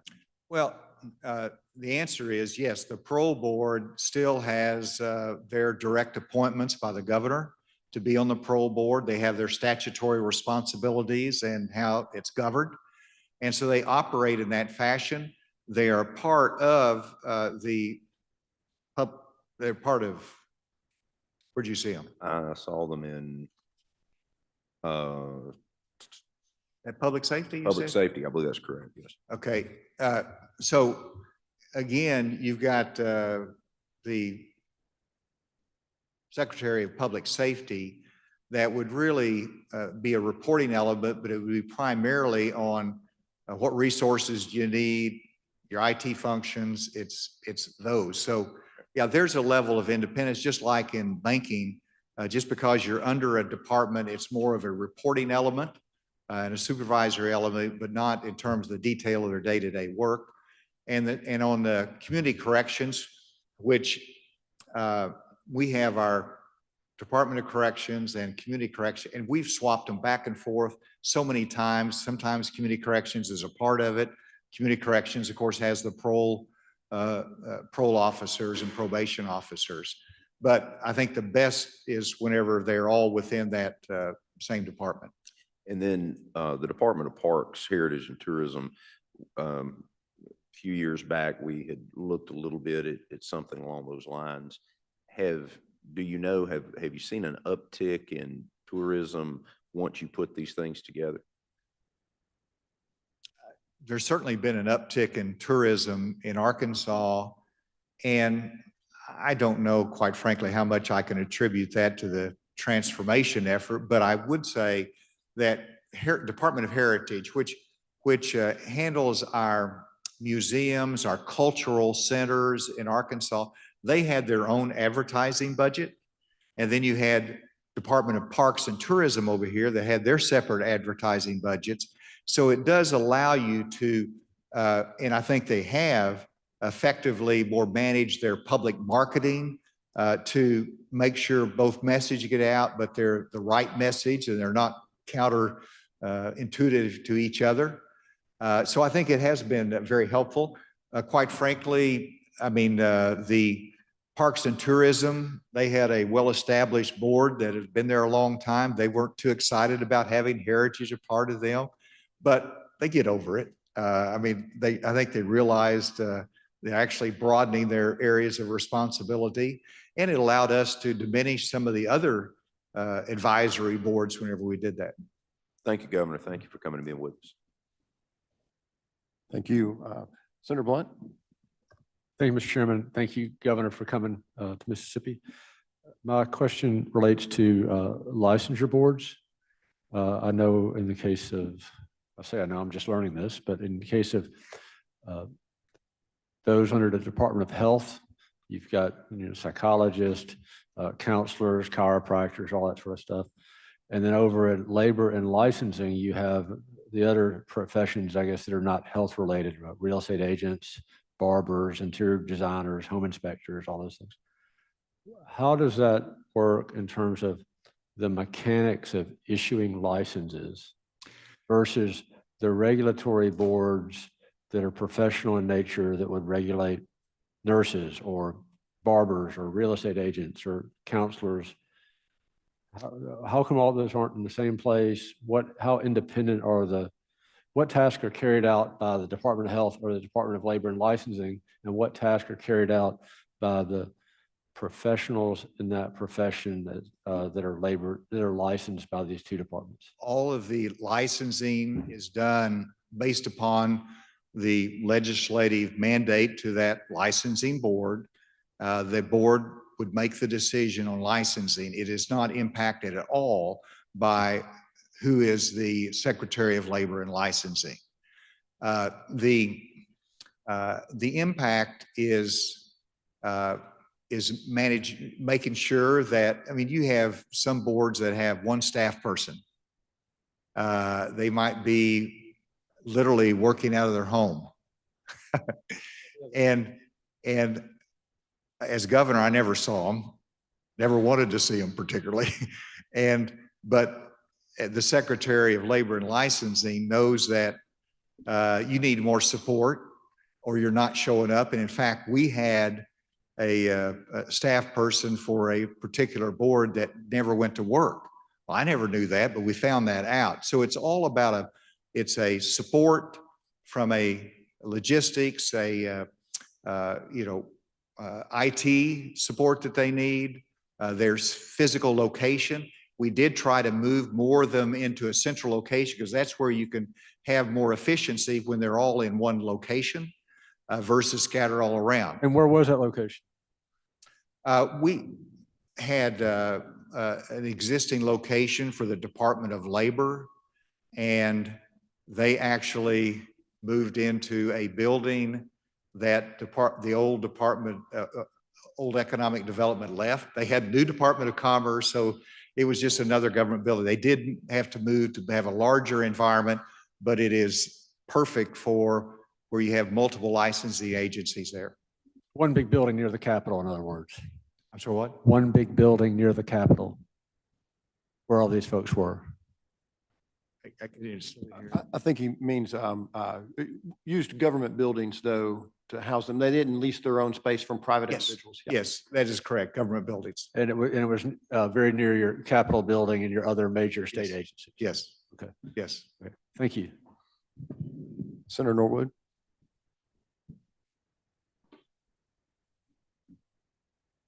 Thank you, Mr. Chairman. Thank you, Governor, for sharing.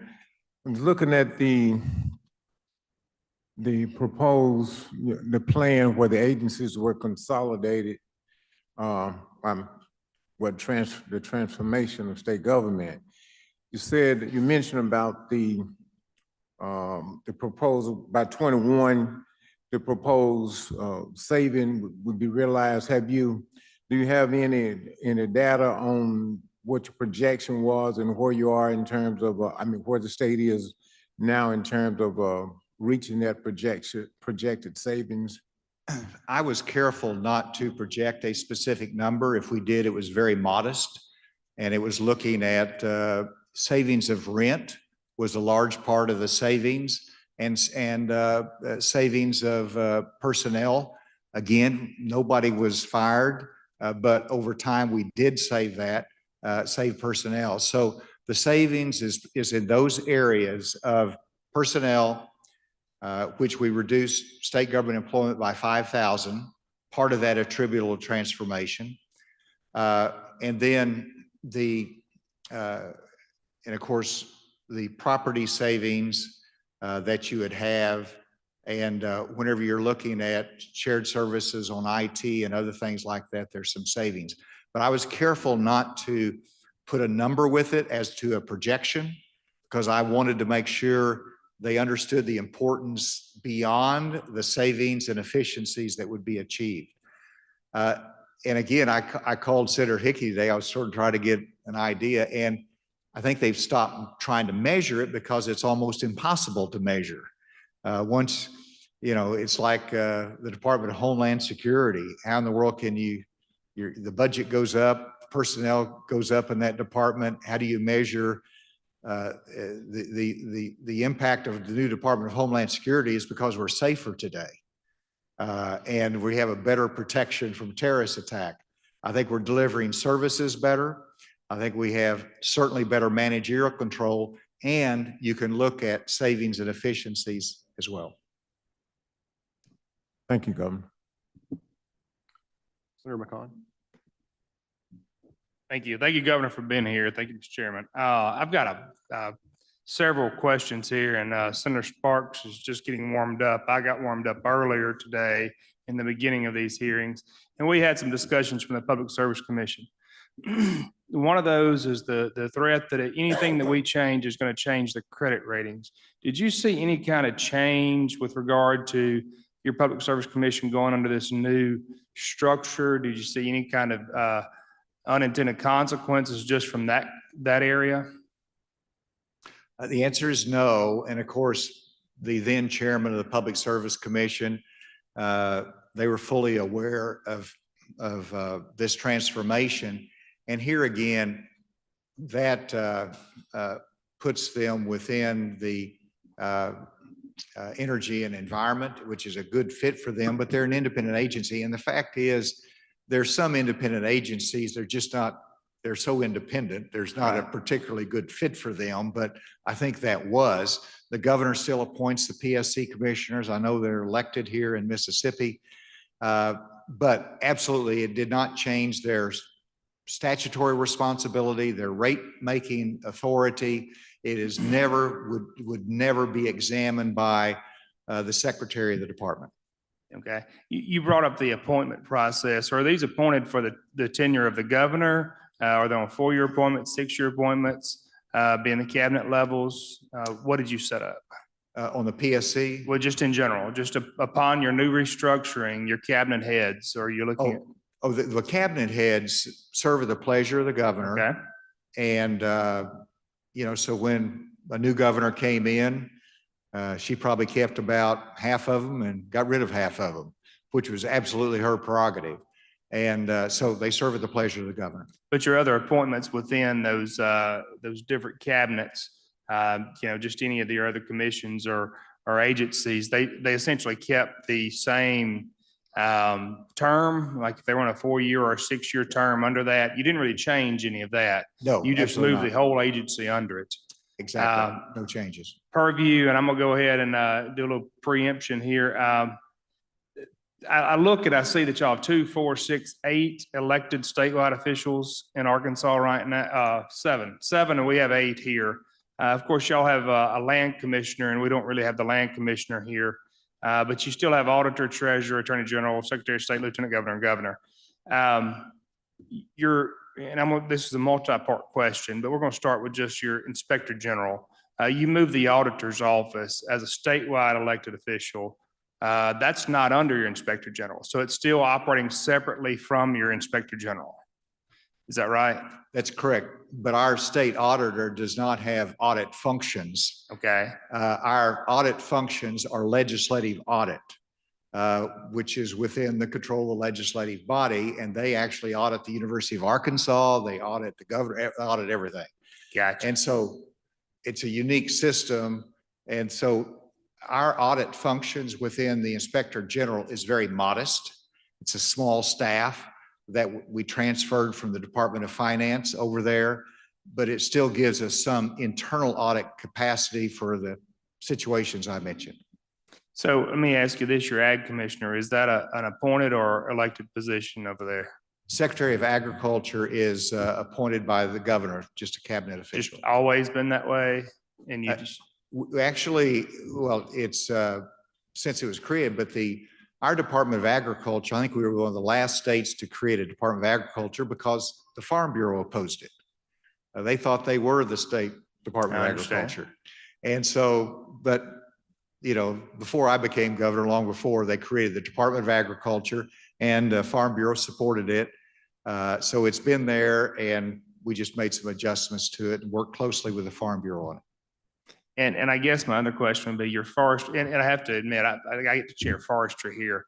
I have to ask, your forestry commission is now under your Department of Ag here, and I take it that was a separate agency previously as well, but now it falls under it, and it seems to be working fairly well. Absolutely. I mean, they all have a unique mission, but it fits with agriculture. And I guarantee you our forestry lead has more face time with the Secretary of Agriculture than it does with the governor. And so you need that, and it is a good synergy there. And one of the things like the Department of Commerce we mentioned, during the pandemic, you remember when we had all the unemployment applications coming in, we were able to get additional staff from a lot of the different agencies as part of the Department of Commerce and move them over to workforce services, the unemployment side of things, to help process this stuff. So, and that's an example in agriculture. When we have a need, they've got the capability with forestry, with the other natural resources to manage the problems better.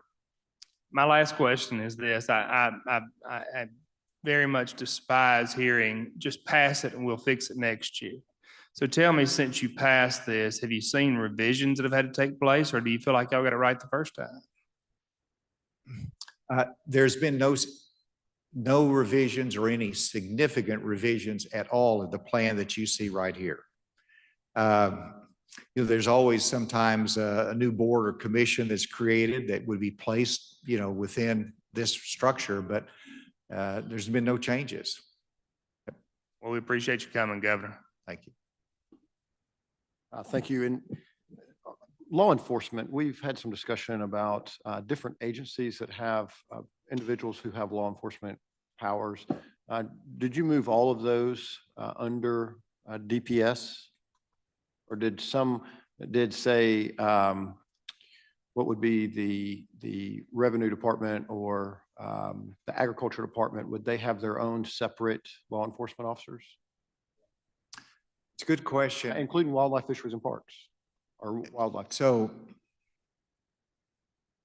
yeah, I mean, finance would not have any gun-toting credentials. Our Game and Fish Commission, which is not listed here, they're constitutionally separate and independent, and they would have law enforcement authority. So that, I think, is the only exception that's not within the Department of Public Safety. Okay. And, you know, just thinking through the flow, I can see where you could benefit from accountability, efficiencies, especially with boards and commissions spending money on rent and duplication of services that they could, like IT, that could be in-house. When you set this up, how do, say IT, is it just set up for the state with each department under that? Or how do you make that flow for, say, IT? And excellent question. And the answer is, like our Department of Finance is a very large department, or Human Services. Very large departments, and so they have their own IT people in shop, but there is a direct line from them to their immediate supervisor, and there's a dotted line over to transformation services. So there's a connectivity between those IT shops, even though they have separate ones. And a good example of where it's important is in cyber threats. Thank goodness, I mean, we've got now a state agency that can give overarching education, training, and protection, and making sure you have the right quality of protections in the different departments. And there's always going to be resistance. I think our Department of Health resisted, you know, pulling their IT functions in because they had their own system, but they got a lot of data that needs to be protected. And with the cyber threats that we have today, you need to have that overarching.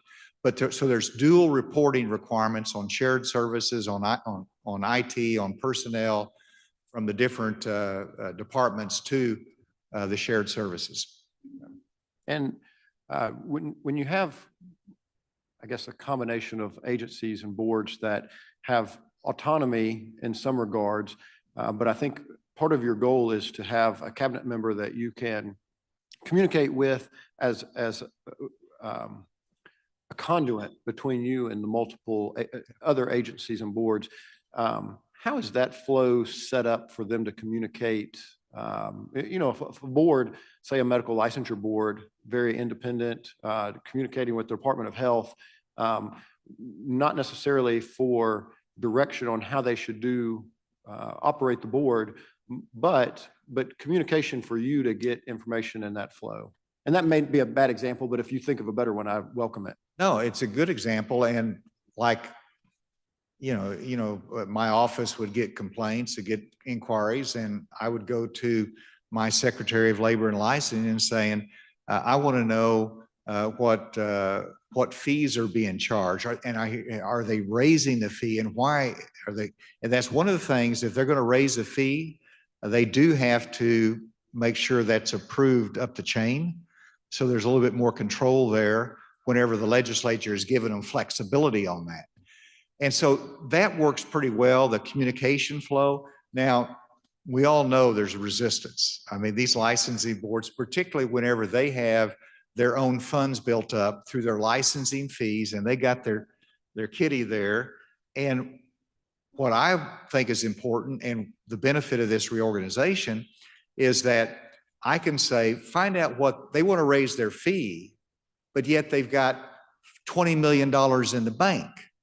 Don't raise the fee. And so it just gives you more insight into it, reporting information.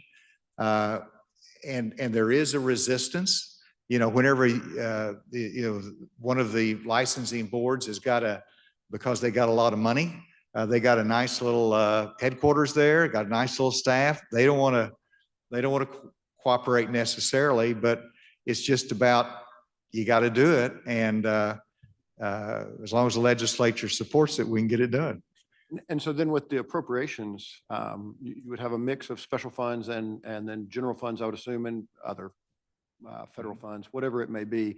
That appropriation, say for the Department of Health, would incorporate the special funds. It would flow for the entire department at that time, isn't it? That brings back a haunting memory, I guess, maybe. So I'd love to have one appropriation bill for each department. The legislature insisted on not doing that. So it's still separate per. Yeah, that's a legislative decision, and you can do it either way. But partly because the legislature had their committees set, they have the banking committee, and so they wanted to make sure their jurisdiction stayed intact, and they had an appropriation that covered banking. So I wanted to have it more consolidated to strengthen the departments, but the legislature, at least the last time I checked, still was doing much of it separately. And one final question, and you didn't cover this at all, but from an accounting standpoint, do you think it would be wise to have one department handle the accounting for all the state agencies and place people in those agencies versus it being a direct report to the agency head? Well, that's pure curiosity. Yeah, but of course, our Department of Finance, for an accounting purpose, is similar to our shared services for IT and personnel. And so, like, our Department of Education has got a chief budget officer there, it's got a staff, but they work directly with our Department of Finance, and Department of Finance has the statewide accounting system and has a direct line with the budget folks in education or DHS. Obviously, you got to work very closely together managing that. If I want information, I go to either source, but I usually go to the Department of Finance. Well, thank you very much. Sorry, one more question.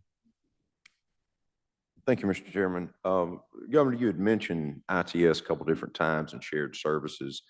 Under this program, are these state agencies now able to communicate with one another, share information? In other words, go back to corrections again. We have data at the Department of Corrections that the parole board needs to see as they make a parole board determination, but they're not on the same IT system. And the Department of Public Safety is on a different IT system. Are you seeing synergy in IT and shared services? Is that part of the benefit that may not be a numerical, you can put your finger on the savings, but it's efficiency in government? Absolutely. Yes. And it's a gradual process, and I've been out for a year and a half or whatever the time it has been. But yeah, we were making steady progress on that. We were transitioning to we transitioned into one data center, centrally controlled data centers storage of data with certain requirements. Everybody had to participate in that. We had common software that was utilized across the state government. So the answer is yes.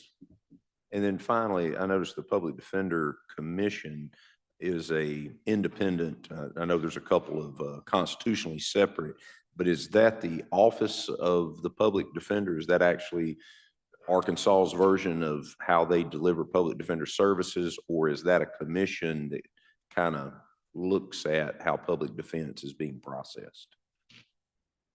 The public defender, it's a commission, I guess. It may be on, it's on the very back. yeah, I got you. They just exist out there as created, and they, like, if there's not enough state public defenders, it's all for state prosecution. If there's not enough state public defenders, they come and ask for more money. And so it's a direct line to them, but there wasn't any good place to put them. I couldn't put them in public safety. I mean, they're public defenders. They ought to have some autonomy there. So yeah, there's a recognition of those kind of exceptions. There's always exceptions. Because they're almost judicial branch function anyway. But thank you so much. Thank you, Mr. Chairman. Governor, thank you so much for your time, and thank you for coming down here today. Great to see you all. Thank you. Thank you.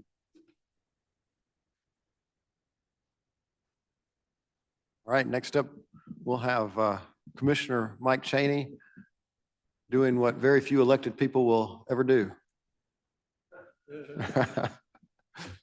I want to tell you, I told the governor, I said, if you'd stayed in the election for president one more week, I might have sent you a check. Very quickly, I want to thank you for asking us to be here today, Senator, and the committee. I'm going to focus strictly on insurance and the insurance department. Hopefully, I will not get off in the ditch on other positions.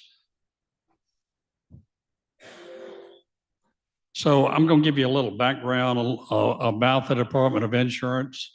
The Department of Insurance in Mississippi was not contemplated as a constitutional position in 1890 when the Constitution was adopted, and subsequent throughout all the years has not been amended. The state auditor regulated insurance from 1871 to 1904. And in 1902, the legislature authorized a separate Department of Insurance. Mr. Cole was the state auditor at that time, and he became the first insurance commissioner in 1904. There have been only 11 insurance commissioners in the past 122 years. We've got 2 in the last 52 years. That is if I live long enough under this job. But I will tell you that I'm the second longest serving commissioner in the United States at the present time. That's not something you want to brag about. It just happens to be that the job that I have, very few people want, and the life and tenure of those commissioners that are appointed at will and pleasure is a little less than 2 years, 24 months. So one of the problems that you have when you're at the will and pleasure of changes of government and the different structures is you have very small tenure or longevity in the business. So some of the duties of the Commissioner of Insurance, I hope this thing goes forward. We maintain fair pricing for insurance products through a prior approval review system of rates. We're one of the few states, and we're commended for doing this, that we still look at all the rates. When necessary, we'll do an actuarial opinion on all the rates. Many states defer the rates to another board so they can try to keep politics out of it. And what it results in, you can see in North Carolina of coverage not being sufficient and rates not being adequate to keep people or insurance companies writing within that state. So we protect the solvency of insurance companies by performing routine standardized statutory audits and market conduct examinations of insurers licensed to do business in the state of Mississippi. We're very diligent about this.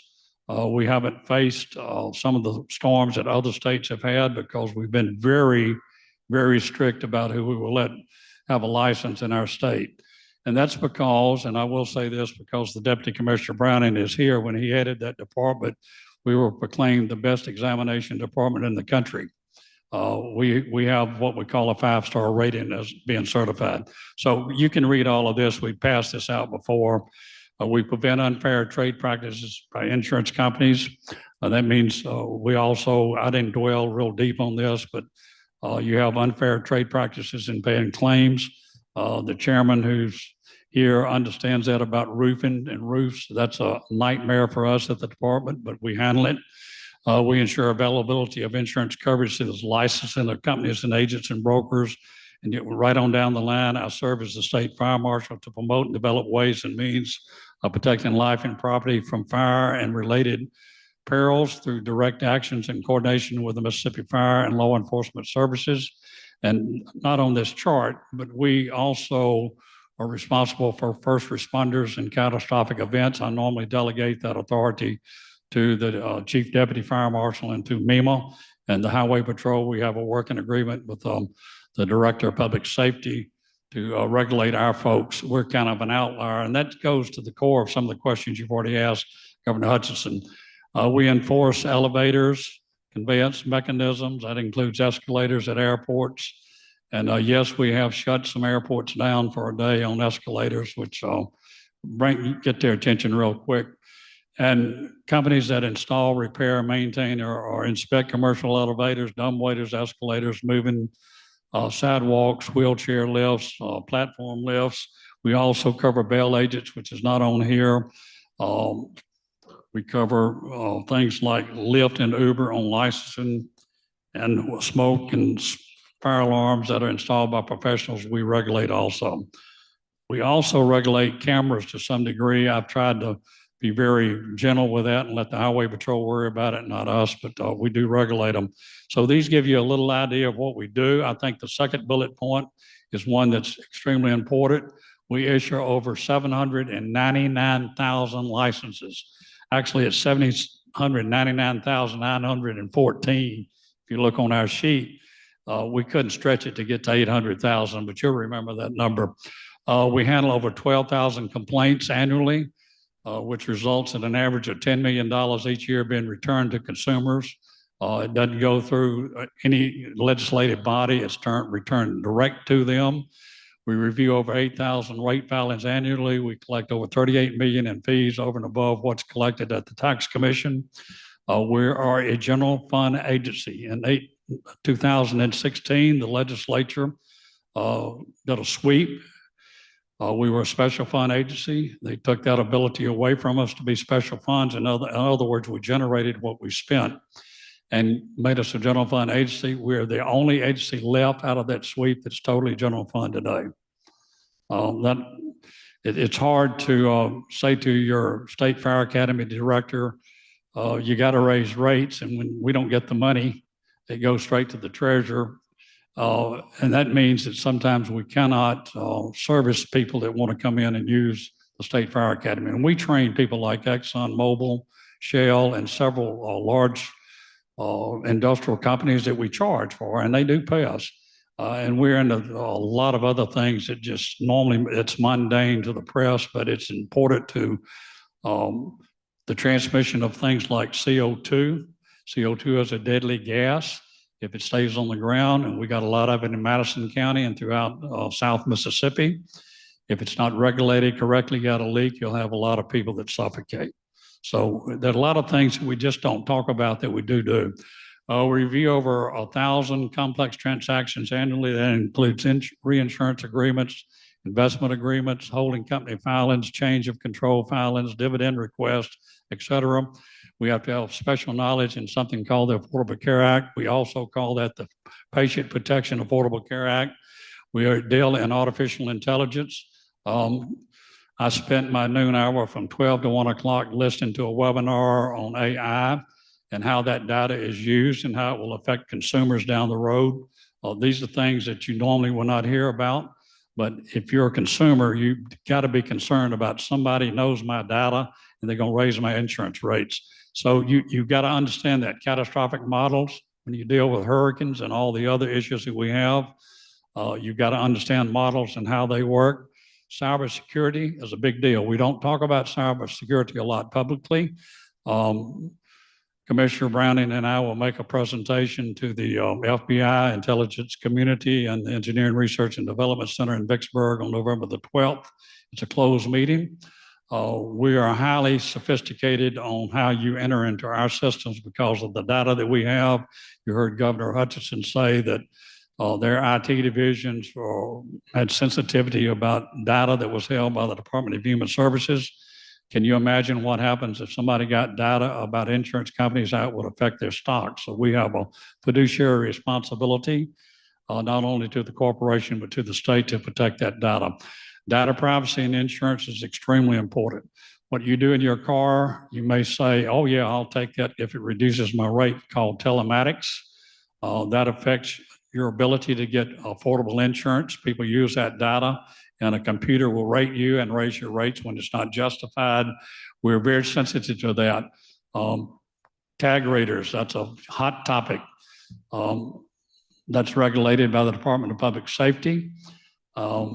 They use cameras to read your tags. We see that at toll booths if you go to Florida. It's a hot topic of how people use your personal data. So that's some of the things we get into. Flood insurance, long-term care insurance, which is an never-ending, I should say, issue for us as rates have doubled almost yearly. We have a desk crew that protects our senior citizens. This is where people have paid in for 20 or 30 years for long-term care, and all of a sudden they found out they can't afford to pay the premium and they can't get the benefits that's due them. We've been able to manage that. So when you look at all the states, the 50 states that we have, District of Columbia, 5 territories, this map will show you in the dark red which states have elected insurance commissioners. There are 11 states plus 1 territory, the Virgin Islands, that have elected commissioners. So that makes 12. 44 are appointed, and that includes Hawaii and Arkansas. In Montana, the commissioner is also the state auditor. The Virgin Islands, he's also, that position is also the lieutenant governor. These are various states. I won't go through each one of them, but I think it's interesting to look at Arkansas's. The head of the Arkansas Insurance Department is appointed by the governor, consent by the Senate. You've heard that just earlier, 30 years of age, serves at the will and pleasure of the governor and reports as Secretary of the Department of Commerce. Now, I will say that I've talked to the commissioner in Arkansas. I know him very well, and some of the other officials there. They were a little concerned about going under the Department of Commerce because they lost their autonomy and their ability to pay. They combine all the HR, so that's something you'll have to look at if you get farther down the road. That's always an issue. We have a system that seems to work with the State Personnel Board. It works a lot better than trying to put them under one umbrella with 20 agencies. So they've done a good job of addressing that, and the variable funds work with them. The commissioner has shall take and subscribe to the use oath of office, and their salary is set by a board. Alabama, and this is interesting. Commissioners shall be selected with special reference to his training, experience, and quality. He shall not be a candidate nor hold any other public office or trust or be a member of any political committee. That doesn't mean party. That means you're not going to be a member of some political committee to do something. You've got to be neutral. If he becomes a candidate for public office or becomes a member of a political committee, his office as commissioner shall be immediately vacated. Now, if you imagine if that was true for all the statewide elected officials, we wouldn't be having fundraisers every 5 minutes every year. So I'll just put that in as a caveat. South Carolina is appointed. In South Carolina, this commissioner is known as the director. They're subject to removal by the governor. Most of it's just boilerplate from there on out. West Virginia, which has a very good law. West Virginia changed their code back in the 50s and 60s. Their appointments are for 6 years. You can only be removed if you have just cause to be removed. The commissioner has to be a citizen of the U.S., take the office, the normal boilerplate language that you have. New Hampshire is a 5-year appointment, and you can be removed if you don't do right. Same thing you have in other states. So if you get a vacancy, it's appointed by the governor and approved by the legislature. Here in Mississippi, we have the Commissioner of Banking and Consumer Finance is appointed by the governor with advice and consent of the Senate. They serve a 4-year term. They can be removed by the governor for good cause, but only after notice and hearing. Commissioner of Revenue is appointed by the governor with advice and consent of the Senate. You have a 6-year term and you can be removed by impeachment or pursuant to section 25-5-1. So why should you be appointed instead of elected? You keep politics out of the insurance department. The electoral process, while being the best system that we know of, or placing people into the executive and legislative offices, can be insufficient for placing people in specialized offices such as the insurance commissioner's office. The insurance commissioner must be able to understand the insurance market in a state and to best serve the people of the state. You cannot have someone that's elected that doesn't know anything about insurance. What you end up with, if somebody's elected, promise you lower rates. I think the famous quote from Louisiana was, you end up with 3 convicted felons. That's because 3 of the last 5 commissioners have gone to jail for felony convictions. An insurance commissioner, as I say, has to call balls and strikes and be able to walk the line between consumers and companies. We are a regulatory agency. We are more like a judge or an umpire. We follow the rules of the game and we try to follow them and make the companies follow the rules of the game. While it's not illegal, we remove the issue of accepting campaign funds from an industry that the commissioner is tasked with regulating. I personally think it's a violation of ethics and your moral obligation to the citizens of this state to try to collect funds for re-election from the very people you have to regulate. And as far as that goes, you don't have a lot of people that want to give to you if you are an agent, and you don't have a lot of people that want to give to you either if you're an insurance company.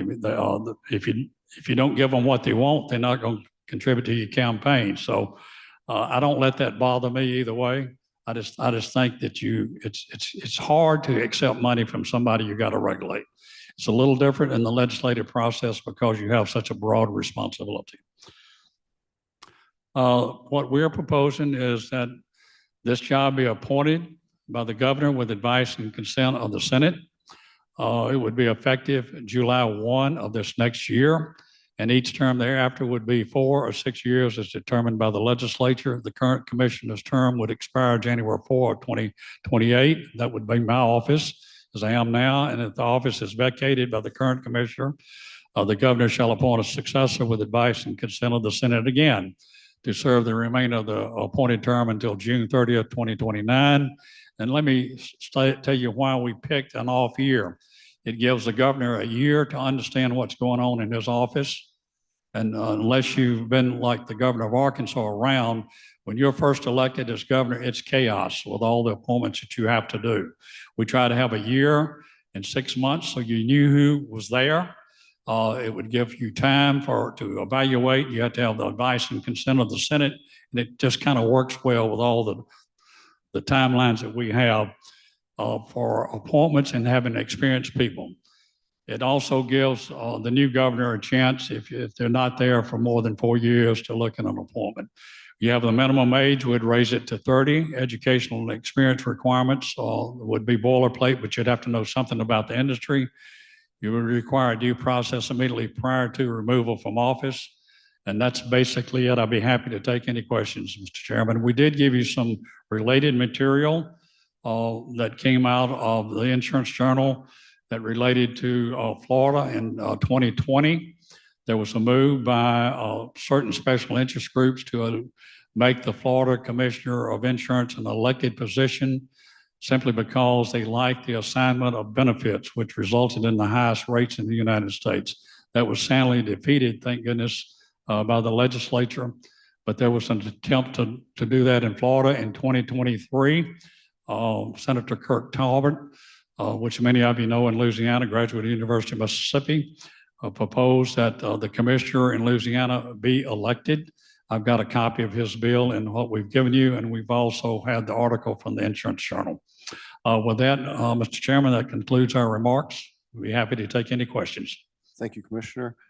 Any questions by the committee members? Senator Blunt?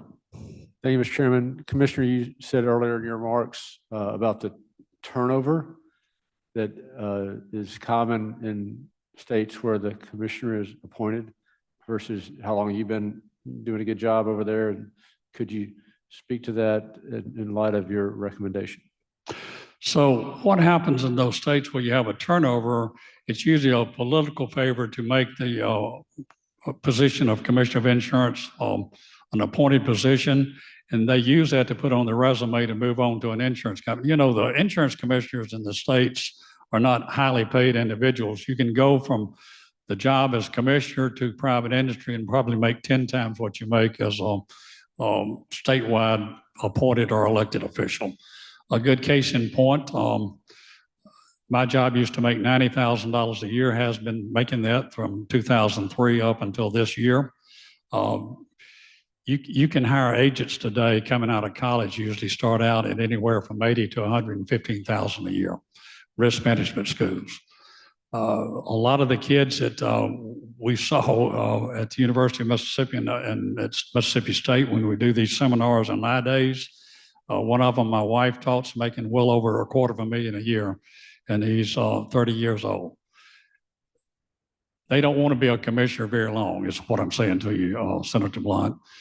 And where you have appointed positions that have a tenure and can only be removed by some wrongdoing by the commissioner, those tend to last a long time.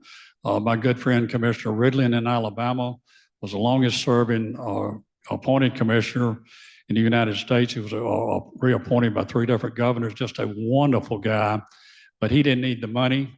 And his salary, because of where he was well over $200,000 a year. And if you did a survey of all the commissioners just within our area, and I know Mr. Hardwick's here with the State Personnel Board, the average salary of the Commissioner of Insurance is almost $200,000 for the contiguous states. That includes Tennessee, Arkansas, Louisiana, Alabama. If you put in a couple of other states, the average is about 184,000. So that gives you an idea of what you're looking at salary-wise and why people leave. I hope that helps you out. I will tell you what happens with people that are elected or have long tenure and are not removed by the will and pleasure of the governor or political appointees. You have a commissioner that's very close to the people that tend to take consumer services extremely important in their job. They are dedicated to the job. It's kind of a career path for them. This is not something that should be a stepping stone to a higher office. And you don't want it to be sold. You know, the next election, I will tell you, will probably cost $1.5 million to $2 million to run an election. When George Dale ran, I got an article in 2006. He testified at a Senate committee. The most he'd ever spent was $150,000. And he said we needed somewhere in between what we were doing on elected versus appointed, where you had some continuity and tenure. Any other committee members have questions? Senator Sparks? Thank you, Mr. Chairman. And I think if I understood the response to Senator Blunt, you were saying that short tenured person was someone who was subject to will and pleasure. Was correct? Okay. So you're obviously asking for 6 years. I'd either go with 4 or 6 years, I would. Okay. And I guess the obvious question would be the donors to the executive who makes the appointment, the money just goes to a different person. So how do we take the money out of the appointment? So when you look at the governor in this case would take the money or get money from political donors, which they do anyway. Same people, same pot of money, different silos. You got a check and balance with the Senate. Senate confirmation gives you that ability. I've heard that you may have a governor from a different party who would appoint a commissioner of a different party. And I said that could happen. I don't see that happening anytime soon if it were an appointed position. But what I'm saying is You need somebody who's qualified. You don't want somebody that's got a rich father, millions and millions of dollars running for this job. It needs to be somebody that understands what we do at the agency and what insurance is about and why it's so vital to the economic ability of our state to survive. Most people just look at the insurance commissioner as a mundane deal, and that's the way it ought to be. We shouldn't be at the top of the ladder publicity wise. You have to be if you're elected. We ought to be running that agency for the welfare and benefit of the citizens of this state and for our state's economic development. You cannot have economic development if you don't have insurance, if you don't have good law enforcement or good education. It's just that simple. We've been around, by the way, in this data I gave you, insurance has been around for thousands of years. The Egyptians used to get insurance on caravans. That's all written in hieroglyphics. If you want to go to Egypt, read about it. Benjamin Franklin in 1750 formed the first mutual company, fire mutual company in the U.S. The reason the states are the regulatory authority for insurance is because the colonial government had territories or colonial colonies. The colonies all took care of insurance, and when we did the Constitution in 1776, we left it that way. It's been that way ever since. So that's why states regulate insurance. The federal government's trying to take it over. Hopefully they don't do that because one size does not fit all. Thank you, Commissioner. Thank you, Mr. Chairman. Senator McCon? Commissioner, I got just a few questions. Looking at your website and seeing the role of the insurance commissioner's office, you have a variety of different things that you do. So how do you balance from your perspective? You're saying you need somebody who knows what's going on. How do you balance who technically should be in that position? Should we split off the fire academy back over another sector then if we go appointed? Because and ideally you're going to have an insurance agent or someone in the insurance community, and then you're going to have someone in the fire public safety community running. You can't have them both. Likelihood is you're not going to have one that's doing both unless you got somebody that's a volunteer firefighter on the side in insurance. So how do you balance those two with your perspective here? So here's the way I handle it. George Dale, my predecessor, handled it the same way, and his predecessor at the time was Evelyn Gandy, that's a statue of. She was there for 4 years. She was a little different, and the predecessor before him was Walter Bell Davis. In the case of the State Fire Academy, you appoint a director, and it's just like government appointment. You say, you've got the ball, you're the quarterback, you run this agency, you keep me informed. I don't come out here unless there's a problem. And it's kind of like a staff meeting, and they run it, and you give them the ball, and they have free will to do what you want within a narrow scope of policies. State Fire Marshal, I have a chief deputy that we appoint. They run the Fire Marshal Division. You got to remember, when somebody mentioned guns, I've got 27 people that tote guns around. That's an awesome responsibility. They've all been through the Law Enforcement Academy, and they've also been through the arson school. We've constantly got people in the fraud division that want to tote guns. I just refuse to do it. I think we've got too many people toting guns anyway in state agencies. That's a personal opinion, but we let them run that agency. We get involved when there are issues that demand us to be involved that affect the public. A good example will be Tayamaria Hall. We have to do public buildings in the state. As state fire marshal, we inspected Tayamaria Hall. We will try to work with the city. We're not trying to get press out of it. We're trying to fix a problem that is really, really bad, worse than we know about. We inspect all the blueprints, as an example, for all the public buildings in the state. Anything that involves any changes on those blueprints, we have to look at. And I mention that because it comes close to home here in the Senate. We had a call about this day before yesterday, which was easily handled. I don't do that personally. We got people, a senator, that we appoint that are well qualified. In other words, you wouldn't want somebody that had no knowledge about how to read a blueprint, how to enforce a fire code, how to do an arson investigation out there doing it if you weren't well trained.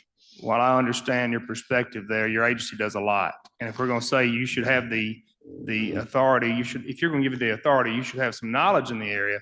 Maybe we should say you should have the knowledge in several of these areas, because this is very important to our state. You know, Correct. fire safety and insurance rates are tied together. And unfortunately, insurance rates have gone substantially higher across the board. And I don't necessarily know that we've done a very good job of keeping them down, but it may just be inflation. I hear a lot of different things. I pay my rates because I don't want to lose my house. And if it does go down in some tragedy, I want to be able to replace it. My other question is, you were here and you heard Governor Asa Hutchinson talk about the transformation done in Arkansas. What's your take on his idea of putting insurance commissioner under a whole cabinet level position there and just getting rid of the commissioner as a whole in general and just add the director? I don't think that, as I heard Governor Hutchinson, you don't get rid of the commissioner of insurance. What you do is put them up under a cabinet level.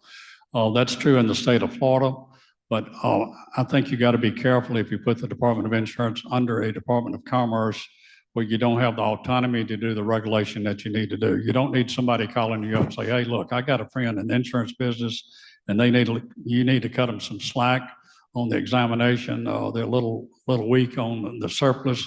Can you do that? And the answer is no, we don't do that. And that's calls we have like that, Senator. On the fire side, if you appoint a commissioner, you better be certain they have a very broad knowledge, not only of insurance, but about business. A lot of I'm not saying I got a lot of common sense, because if I did, I wouldn't be running for this job. But you got to have people that are well grounded in business and in the fact that you are a regulatory agency. You've got to be fair. You can't shoot from the hip every day. You've got to make that decision knowing that you're affecting not only the 3 million people in Mississippi, but what we do here affects a lot of people outside the state of Mississippi. On the fire service side, I will tell you, it's a never-ending battle to try to educate the public and the legislatures as to why fire service is important. If you don't have fire service, your rates are going to go up. So what I heard you saying to me, and I know where you're coming from, rates are too high. They're way too high. And there are a combination of a lot of factors. Most of them are things that we cannot control, such as reinsurance costs worldwide. We can't control what's happening in the Ukraine today. We can't control the price of oil in Europe. We can't control what happens with catastrophic events weather-wise. You got the conspiracies about Harper, but we don't control that. That affects your rates. I will tell you the good news, and I haven't said this publicly. I'll go ahead and say it at this committee. We will probably see some reduction in rates between now and May. They've already made the filings. They'll be effective sometime in February for one large company on almost 700,000 policies. We've got another filing that will reduce about 250,000, and another reduction that's about 5% on this reduction is about another 260,000.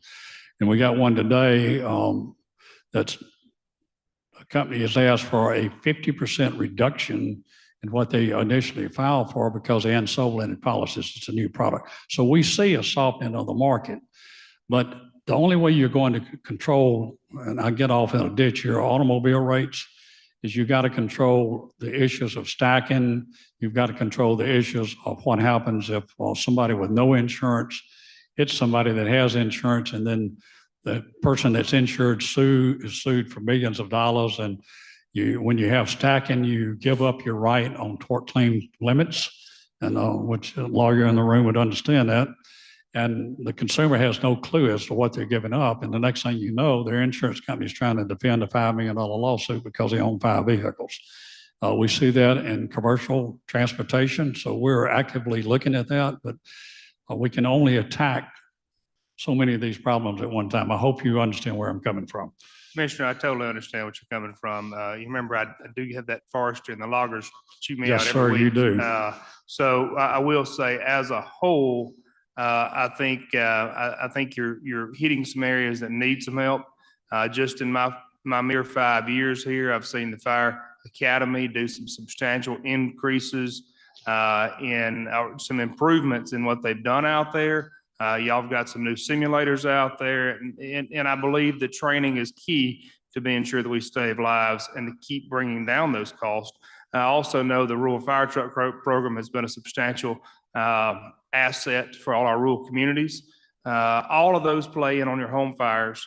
I do think that we have some problems as an attorney.